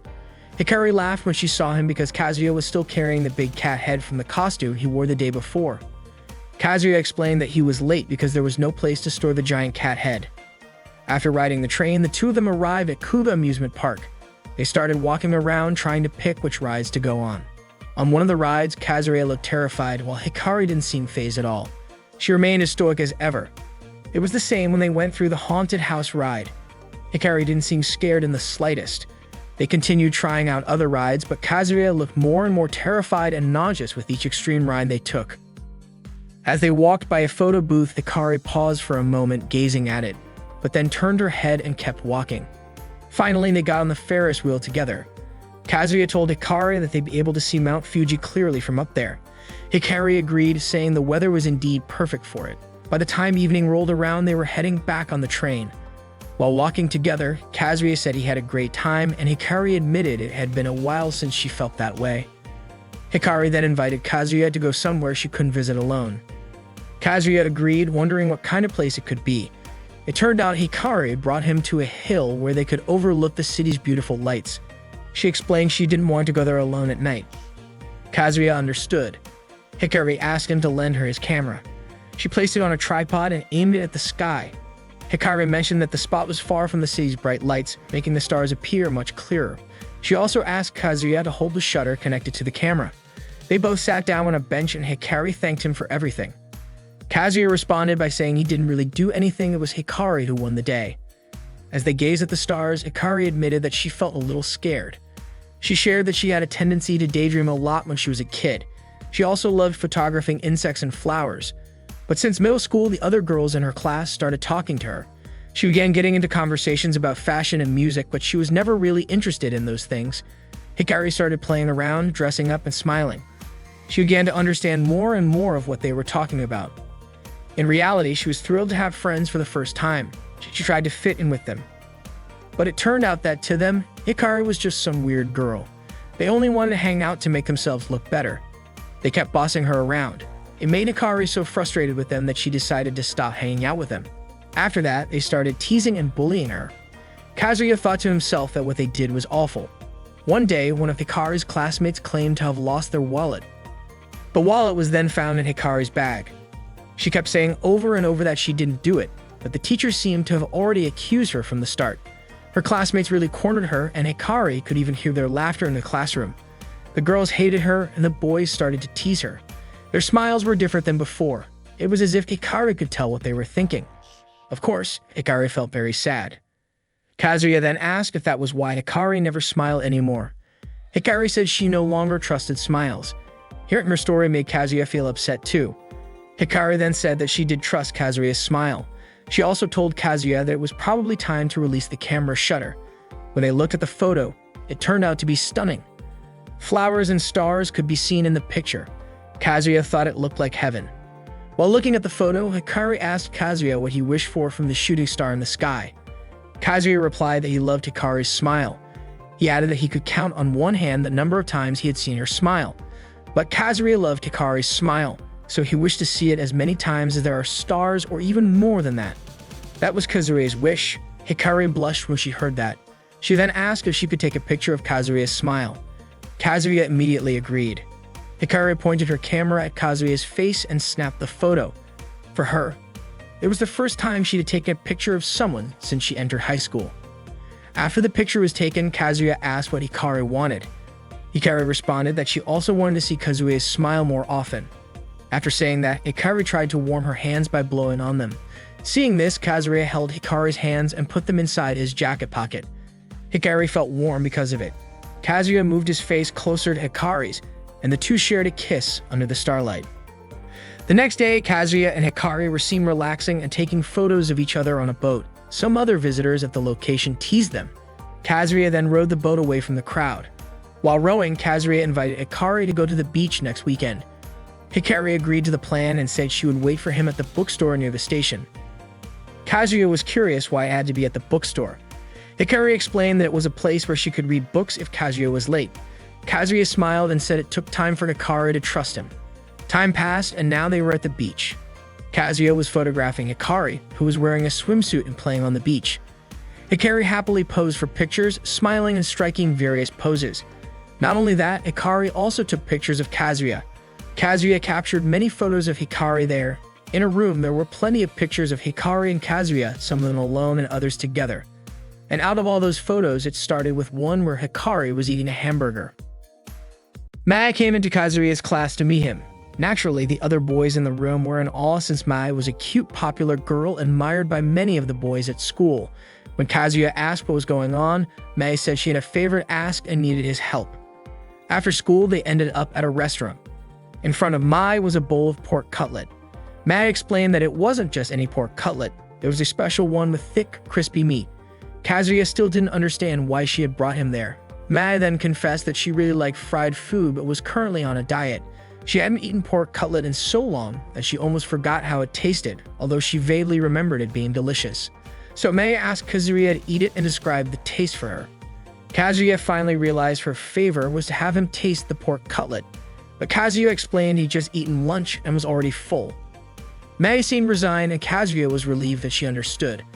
But then she mentioned that she still had Kazuya's adult magazine. Kazuya immediately recalled how he had accidentally dropped the magazine he borrowed from Nakagawa, which Mai then picked up. She admitted she had skimmed through it, finding it both embarrassing and a little pervy. Still, she acknowledged that some photos were quite beautiful and even captured a sense of beauty. Mai also pointed out that if the Rhythmic Gymnastics Club found out he owned such a magazine, they wouldn't allow him to take photos anymore. Reluctantly, Kazuya took the bowl of pork cutlet on the table and started eating. Mai watched him eagerly.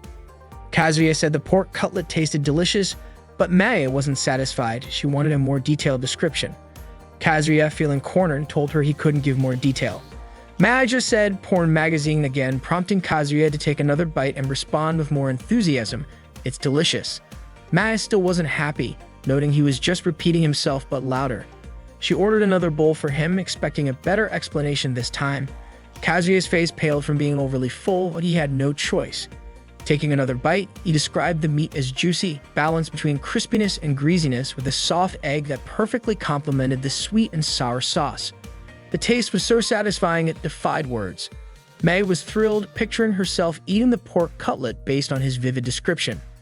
Mai's memory of the food was refreshed, and she began eating the cucumber and miso sandwich she had been holding.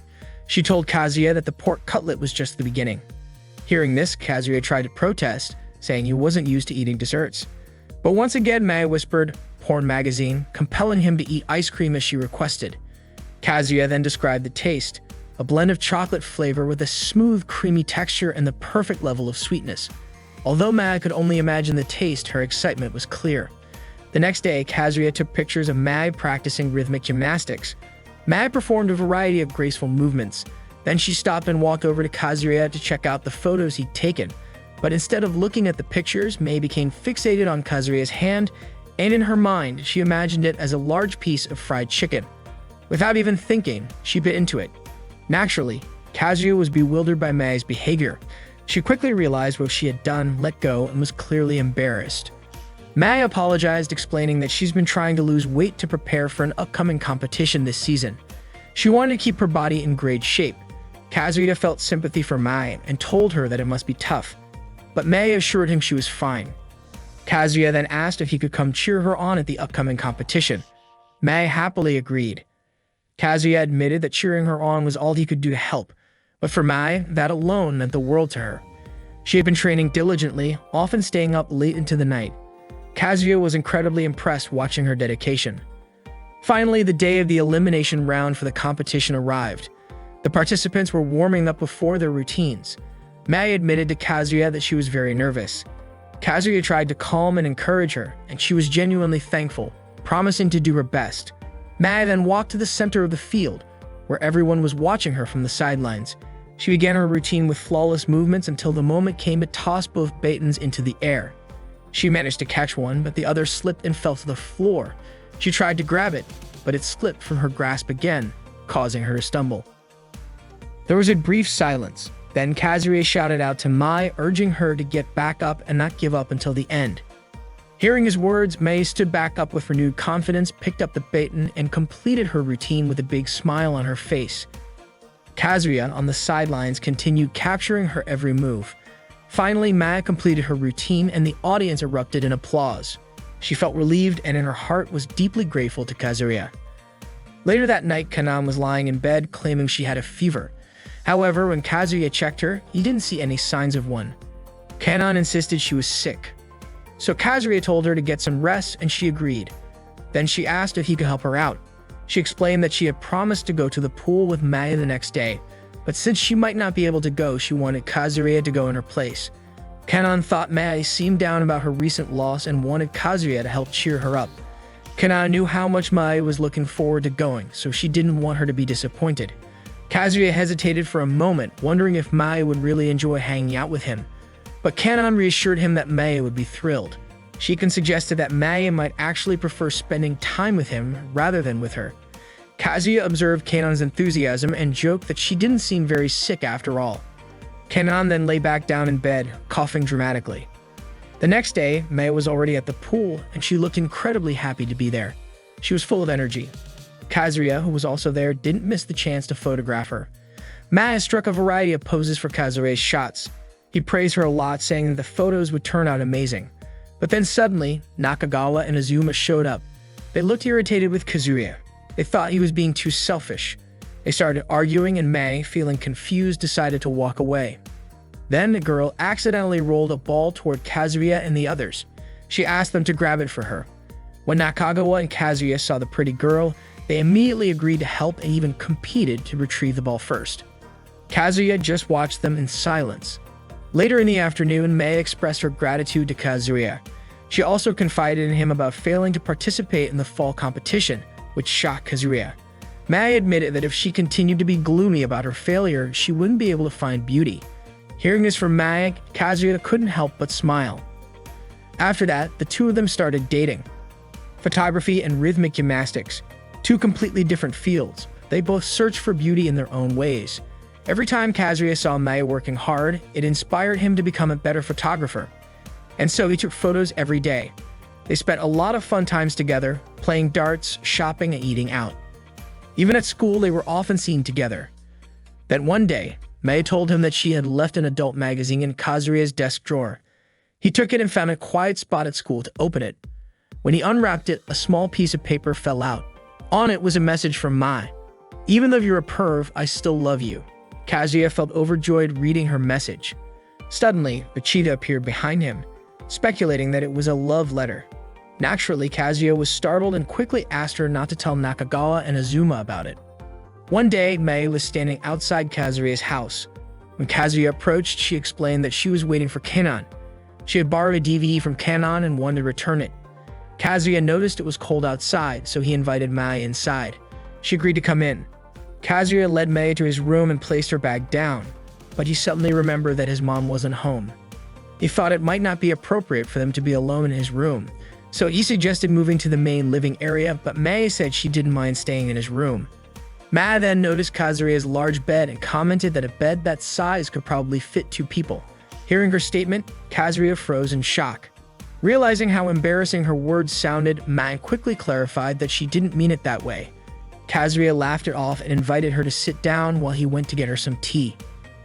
Mei decided to sit on the floor. She then grew curious, wondering where Kazuya kept his adult magazines. She heard that guys usually hide them under their beds, so she peeked under his bed and started searching. Kazuya was shocked and told her it was dirty and dusty down there. Mei grew even more suspicious. Just as Kazuya tried to stop her from going any further, he accidentally slipped and fell on top of her, landing on the bed, leaving them face to face, incredibly close. The room fell silent. Suddenly, they heard Kanon's voice as she entered the house. Naturally, Kazuya panicked. Kanon opened the door to the room with snacks in hand, looking puzzled as she saw Kazuya and Mei acting strangely, as if they were hiding something. Kanon sensed there was definitely something going on between them. A few days later, Mei came by Kazuya's class again, announcing that she had been selected as a backup team member. That afternoon, they walked home together. Mei talked about how she remembered the first time they met. Kazuya said he remembered too, commenting on everything that had happened since then. So many memories came flooding back whenever they were together. To Mei, they were all beautiful memories. Kazuya then told her he felt like she had given him motivation. When he saw how hard she trained, he realized there was something incredible within her. From that moment, he promised himself he would work even harder and take even better photos. Mei also told him he'd given her strength, especially when he encouraged her not to give up during the qualifiers. That really made her happy. Mei then mentioned that she's the shortest person in the rhythmic gymnastics club. Kazuya reassured her, saying that she's already even better than he thought. Mei smiled and told him she would give it her all, asking Kazuya to stay by her side and keep cheering her on. Kazuya happily agreed. He then walked closer to Mei and told her he loved her. He admired her determination, cuteness, and honesty. Mei turned around and asked Kazuya to hold her. She admitted that she had loved him for a long time too. They hugged and Mei felt overjoyed, resting against Kazuya's chest. Looking at her, Kazuya gently asked her to close her eyes. Mei then closed her eyes, stood on her tiptoes, and they shared a kiss as the beautiful sunset illuminated them. From then on, they began dating, sharing smiles with each other. To Mei, the days they spent chasing their dreams together were the most beautiful days. She wished to always be by Kazuya's side, forever and wherever life took them. On a peaceful and bright morning, Kazuya, still sound asleep, suddenly got a phone call from Nonoka. She told him to wake up quickly because Kazuya had promised to help her. Startled, Kazuya suddenly remembered his promise. That morning, Kazuya rushed out of his house, running while still carrying his camera. He had promised Nonoka to help her with her morning practice. Nonoka was already waiting at the field where they had agreed to meet. She greeted Kazuya, who looked out of breath. A flashback then occurred, showing Nonoka walking to school, carrying her bag. At the shoe locker, Nonoka met Kazuya and greeted him. Nonoka knew that Kazuya had been very dedicated to learning photography. Kazuya mentioned that he had been going around school taking lots of photos, but so far he hadn't found anyone willing to model for him. Every time he asked a girl to pose like an engraver magazine, they would immediately refuse. Nonoka, however, got excited and offered to be Kazuya's model. She was willing to pose for him as long as he didn't show the photos to anyone else. Kazuya was shocked by her offer. But then Nonoka had another condition. She whispered to Kazuya, asking him to become her training partner. She wanted to learn how to throw as well as the pitchers from the top softball league schools. The practice began and Kazuya was now doing squat jumps with Nonoka. After managing to complete 100 squat jumps, Kazuya collapsed in exhaustion. Nonoka praised him and now she wanted to do some pitching practice with him. Kazuya, already wearing his helmet and protective gear, was ready to catch Nonoka's throws. She instructed Kazuya to squat with his heels lifted, like a sumo wrestler. Kazuya complied, though he found it challenging. It was then that he understood the purpose of the squat jumps they had done earlier. Nonoka had planned all along for Kazuya to be her catcher, and she admitted it.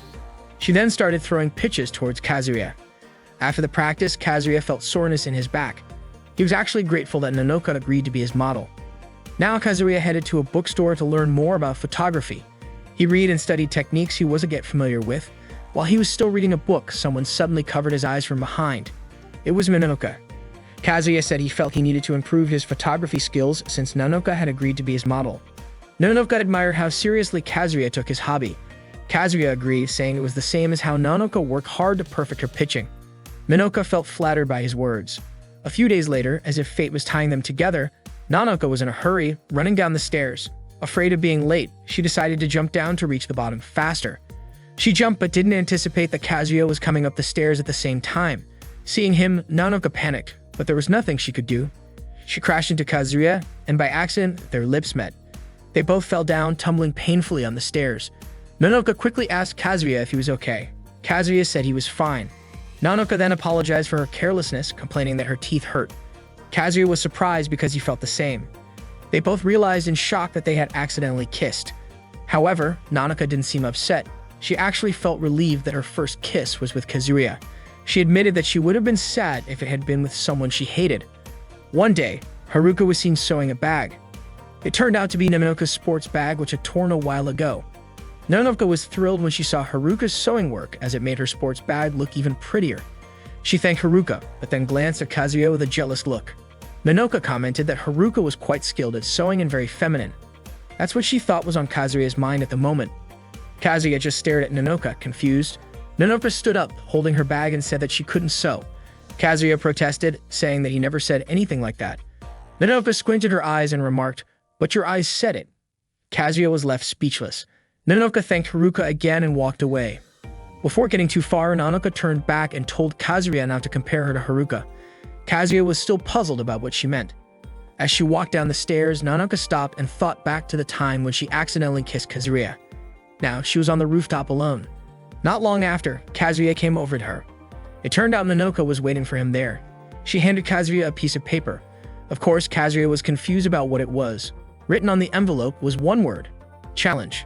With excitement, Nanoka told him that she was challenging him to a duel. She challenged Kazuya to a love duel and wanted to compete fairly. Naturally, Kazuya was still confused, not knowing what Nanoka meant. Haruka then turned around and explained as if she knew that Kazuya's dream girl was someone like Haruka. Kazuya asked why Nanoka thought that. Nanoka explained that she had been watching Kazuya for a long time, even since middle school, so she knew. Nervously, Kazuya replied that guys usually look for something attractive in a girl. Haruka asked, "Does that mean I have no chance at all?" Kazuya was baffled by the question. Nanoka, knowing that Kazuya wasn't the most perceptive guy, decided to say it directly. She loved him. Kazuya was silent. Then Nanoka asked again, "Have you never noticed?" She confessed that she had loved Kazuya since middle school. She felt incredibly happy when she was with him. Nanoka also always hoped that Kazuya would be someone she could talk to about anything. However, Nanoka noticed that Kazuya only liked Haruka. Kazuya could only listen. With a sad expression, Nanoka added that she had already shared her first kiss with the person she loved. If she gave up, it would be heartbreaking. So Nanoka wanted to try to become a girl that Kazuya could love. She wanted Kazuya to tell her what her shortcomings were. Kazuya still couldn't say anything. Nanoka continued, telling Kazuya that if she ever did anything that his dream girl wouldn't do, she wanted him to tell her quickly. And that's what she meant by the duel between them. Kazuya said that this was the first time a girl had ever confessed to him, so he didn't know what to say. But Nanoka insisted that Kazuya accept her love challenge. Kazuya's face turned red as he took the paper Nanoka was holding and said that he accepted her challenge. Naturally, this made Nanoka extremely happy. Then summer arrived. Kazuya accompanied Nanoka for her morning practice and faced her love challenge. It wasn't just to repay her for modeling for Kazuya, but because Nanoka had become a big part of his life. Nanoka threw the ball a few times and Kazuya caught it, until they both felt tired and took a break. Kazuya observed Nanoka's skin, noting that even though she was an athlete, her skin still looked pale. Nanoka confirmed this, then, lifting her shorts, said, "Look, it's even paler down here." Of course, that surprised Kazuya, making him spit out the water he was drinking. Nanoka seemed confused by his reaction. She explained that it shouldn't be such a shock. After all, Kazuya would see her wearing bloomers anyway. Hearing that, Kazuya firmly said that Nanoka wasn't wearing bloomers right now, so wasn't she embarrassed by lifting her shorts like that? Kazuya thought Nanoka should learn more about modesty. Nanoka was shocked, realizing she had lost a point. The next day at lunchtime, Nanoka got her food as usual and prepared to eat. But Kazuya, who was in front of her, asked if she was really going to eat all that food. Nanoka confirmed that she was. Kazuya sighed and said she should consider how it looked. Nonoka responded by saying the food looked delicious. Kazuya pointed out that wasn't the issue and with a serious tone, said that any guy would be puzzled to see a girl eating so much. Another strike for Nonoka. She lost another point. Determined, Nonoka demanded a rematch. She wanted to win back a point with this sexy pose. Kazuya thought for a moment, then suggested they go to the beach. Fast forward, they were at the beach. Nonoka, in her casual clothes, struck various poses for Kazuya to photograph. After a while, Nonoka said she would change her outfit and asked Kazuya to wait. Before long, Nonoka returned wearing a swimsuit, which surprised Kazuya. Nonoka continued posing and Kazuya kept taking pictures. He was amazed because the swimsuit looked perfect on her. Kazuya couldn't stop taking photos of Nonoka on the beach. He was grateful to her because thanks to Nonoka, he got all these amazing shots. Nonoka was thrilled to hear that, but she felt she needed to do something bolder, like posing nude or with a camera. Kazuya, still focused on the photos on his camera, didn't really catch what she said. Suddenly, two thugs overheard Nonoka and approached them, mocking them. The two guys said they wanted to join the photo shoot. Nonoka looked scared. Kazuya bravely stood up to face them. The thugs looked down on Kazuya. Inside, Kazuya just wanted to protect Nonoka, who had worked so hard to help him. As the thugs got closer, Kazuya stepped on a nearby bench, causing it to flip up and hit one of the thugs in the chin. In that moment, Kazuya told Nonoka to run. Naturally, the thugs got angry and Kazuya also ran away. The thugs tried to chase him, but luckily, a muscular man blocked their path. The thugs were scared off and couldn't do anything. Kazuya and Nonoka were running away from the thugs, hand in hand, both smiling as they dashed towards a lush, tree-covered area. Once they arrived, out of breath, Nonoka apologized, saying she shouldn't have carelessly mentioned something like a hand bra. Kazuya was confused. What kind of Graver magazine had inspired Nonoka? He reassured her that he wasn't going to take those kinds of photos. Kazuya also praised Nonoka, saying she looked amazing and natural in all the photos taken that day. To him, that was more than enough. Nonoka blushed, flattered that Kazuya was thinking about her feelings. However, she still didn't feel satisfied unless she did what she had planned. Turning around, Nonoka struck the pose she'd been wanting to do all along, showing it Kazuya. He was utterly shocked, as if struck by lightning on a clear day. Time passed and the second semester began. Nonoka continued training with Kazuya. In his opinion, she was only one step away from mastering the throwing technique she had been aiming for. Kazuya thought about this while cleaning the photography club room. He grumbled a bit, annoyed that he had to clean up alone. As he swept, the tip of the mop accidentally knocked over Uchiha's metal box, sending it crashing to the floor. Panicking, Kazuya hurried to clean up the mess, intending to apologize to Uchiha later. But as he tidied up, Kazuya noticed a costume, something like cosplay attire, had spilled out of the box. This triggered a memory. He had once photographed a cosplayer wearing the same outfit at an event. That cosplayer also had a mole under their left eye, just like Uchiha. Realizing this, Kazuya became suspicious that Uchiha and the cosplayer might actually be the same person. Later that afternoon, Nonoka was sitting alone by the riverside, absent-mindedly skipping stones across the water. Kazuya approached her, greeting her and asking if she planned to spend the day there. Nonoka seemed embarrassed by his question, sheepishly replying that she was thinking about taking a break for the day. Seeing her response, Kazuya asked if something was bothering her since she seemed a bit restless. Nonoka admitted that she did feel a little uneasy. Kazuya then asked when they would practice again, as he was eager to see her master the throwing technique. Nonoka hesitated before saying that she didn't feel like mastering it anymore. She had wanted to perfect the throw for both herself and her team, but once she did, their training sessions would come to an end. And when that happened, she wouldn't be able to spend time with Kazuya anymore. Hearing Nonoka's heartfelt confession, Kazuya told her how much fun he had that summer. He enjoyed their training sessions and the challenges she posed to him. Nonoka admitted that she had fun too. Kazuya mentioned that he had taken many pictures, preserving all their memories from that summer. Nonoka nodded in agreement. Kazuya reassured her that even if she mastered the throw, their memories wouldn't disappear. It wasn't like they'd be starting over from scratch. He expressed his desire to do something else with her after this. Nonoka was touched by his words. Kazuya then asked if he could take a picture of her in the middle of the throw. Since he had always been her catcher, he didn't have any photos of her actually throwing. Nonoka agreed, though she pointed out that she was in her school uniform and didn't have a ball with her. They both got ready anyway. Kazuya crouched down, camera in hand, while Nonoka mimed the motion of throwing a ball with the technique she had been practicing. Looking through his camera, Kazuya realized he had captured the perfect moment. In the next practice session, Nonoka finally mastered the throw she had been working so hard on. The ball initially seemed like it would drop to the ground, but then it curved upwards at the last second. Both Kazuya and Nanoka were thrilled with her success after all the effort they had put in. And that marked the end of their training together. Summer had turned into fall. Kazuya asked Nanoka to meet him on the rooftop. Once they were together there, Kazuya asked if Nanoka was ready for the results. Nanoka nodded, though she admitted she was really nervous. With a serious expression, Kazuya said that he was admitting defeat. Nanoka's charm had won him over. He told her that she was always cheerful and full of energy, and she was always on his mind. Kazuya regretted not realizing that such a beautiful girl had been right by his side all along. Then shouting, Kazuya confessed that he was deeply in love with Nanoka. Nanoka was both flattered and overjoyed, as if she couldn't believe what was happening. With tears in her eyes, she started to explain that ever since they first met in middle school and started talking, she had never stopped thinking about him. Nanoka had always been watching him. Kazuya then admitted that he was the one who had been losing points throughout their love challenge. Nanoka's honest and straightforward feelings had gradually won over his heart. The two of them embraced each other tightly. Accompanied by the setting sun, they shared a kiss. Afterward, Nanoka felt like her life was a dream. She was happy that her feelings had reached him, and even happier that Kazuya had fallen in love with her. Softball and photography. Their interests might have been different, but both of them pursued their passions wholeheartedly. Nanoka was incredibly grateful to Kazuya for giving her so much strength. She was thankful, and she loved Kazuya deeply. One morning, a few of the girls at Kazuya's school were at the swimming pool. Nakagawa and Azuma ran into Kazuya and filled him in. All the girls looked like they were having a blast at the pool, laughing and playing around together.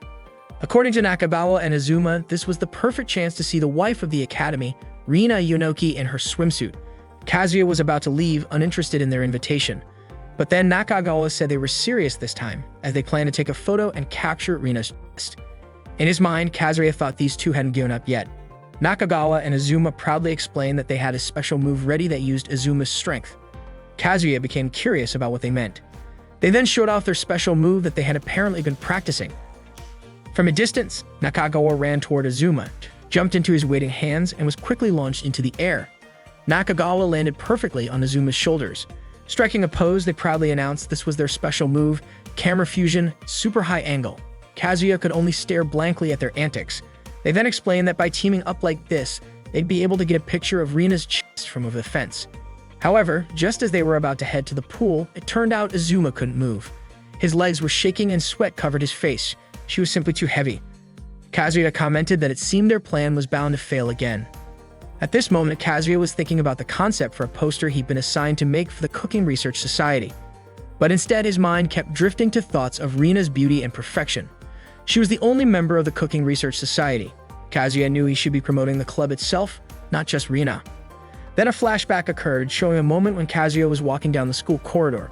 Suddenly, he caught a pleasant aroma drifting through the air from the cooking room. He opened the door and found Rina cooking alone in there. When Rina noticed him, she smiled and invited him in.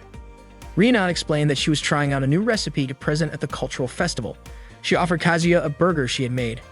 Kazuya hesitated since he wasn't anyone special and was just passing by. But Rina urged him, saying that since she was the club's only member, she was thrilled when he stopped by. Kazuya tried the burger Rina made and he found it delicious. Rina was overjoyed to hear this. She mentioned that she really wanted to recruit new members for her club because if she didn't find at least 4 more members before the festival ended, the club would be shut down. Kazuya was shocked to hear that since they only had 1 month left before the festival began. Rina explained that she had tried making posters to recruit members, but it didn't seem to be working. Kazuya looked at the poster and thought that something like that might not really stand out. He pondered a bit and then came up with an idea. What if they tried adding a photo to the poster? He suggested that adding a photo of Rina's dishes to the poster could be a great advertisement. Rina agreed with the idea and was excited to try it out. However, Kazuya mentioned that now might not be the best time as he needed to learn how to properly photograph food first. Rina understood, saying she would think of a new dish for the cultural festival. So once Rina finished creating that new dish, Kazuya would photograph it. They both agreed, each with their own task ahead. But as time went on, Kazuya felt like his skills weren't really improving much. Then, while he was walking alone, Nakagawa and Azuma suddenly came running up to him, both of them in a panic. They ran past Kazuya, calling out for his help and basically throwing the situation into his hands. Kazuya thought to himself, weren't they ever going to give up? Suddenly, a group of girls in sports clothes started scolding him, accusing him of being from the photography club and sneaking into the girls' room. Of course, Kazuya was shocked and denied it right away. But the girls didn't believe him. They were still mad and accusing him since they'd often seen him around there with his camera. Unable to hold back her anger, One of the girls then grabbed him and threw him to the ground. Rina happened to be there too, but she couldn't do anything to help him. Kazuya was sprawled on the ground, and when he looked up, he saw the girls standing around him. With an awkward grin, he stared up at them. Naturally, the girls found his look creepy and started hitting him again. Later on, Kazuya decided to explain everything to Rina. He was clearly very annoyed, thinking about how all of this was Nakagawa and Izuma's fault. As he opened the door to the cooking room, Kazuya was startled to see Rina holding a spoon, chanting something like a spell to try and make it bend. Surprised, Kazuya immediately took out his camera, thinking this was a moment he couldn't miss. When Rina realized he was taking her picture, she looked over at him. Kazuya then asked if she was really trying to bend the spoon. Rina blushed, feeling embarrassed about being photographed. She explained that she was only doing it because she was bored as there weren't any other members around. She felt really embarrassed. Kazuya wanted to explain what had happened earlier, but then Rina said he didn't need to worry about it. She had already cleared things up with the others, telling them it was all just a misunderstanding. Rina said she trusted Kazuya wasn't the type to do something like that. Kazuya was very grateful to Rina. He asked if there was anything he could do to repay her kindness. Rina then said she could actually use some help finding a 4-leaf clover as a garnish for her dish. They made their way to the schoolyard and began searching. Kazuya mumbled to himself that it was harder than he had imagined. Rina also mentioned that maybe a lot of the 4-leaf clovers had already been taken, since they're said to grant wishes.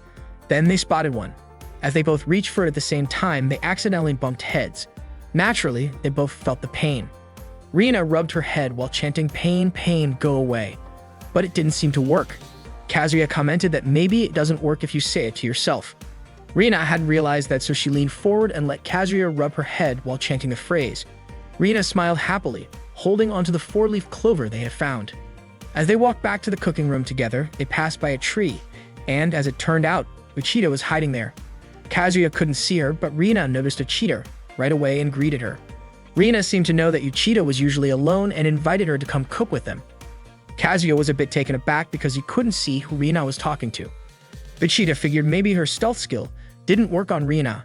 Kazuya eventually realized it was Uchida and explained that she was a member of the photography club. Rina invited Uchida to cook with them again, but Uchida declined, saying she'd rather be left alone. Rina was persistent though and told Uchida that being alone could get pretty boring.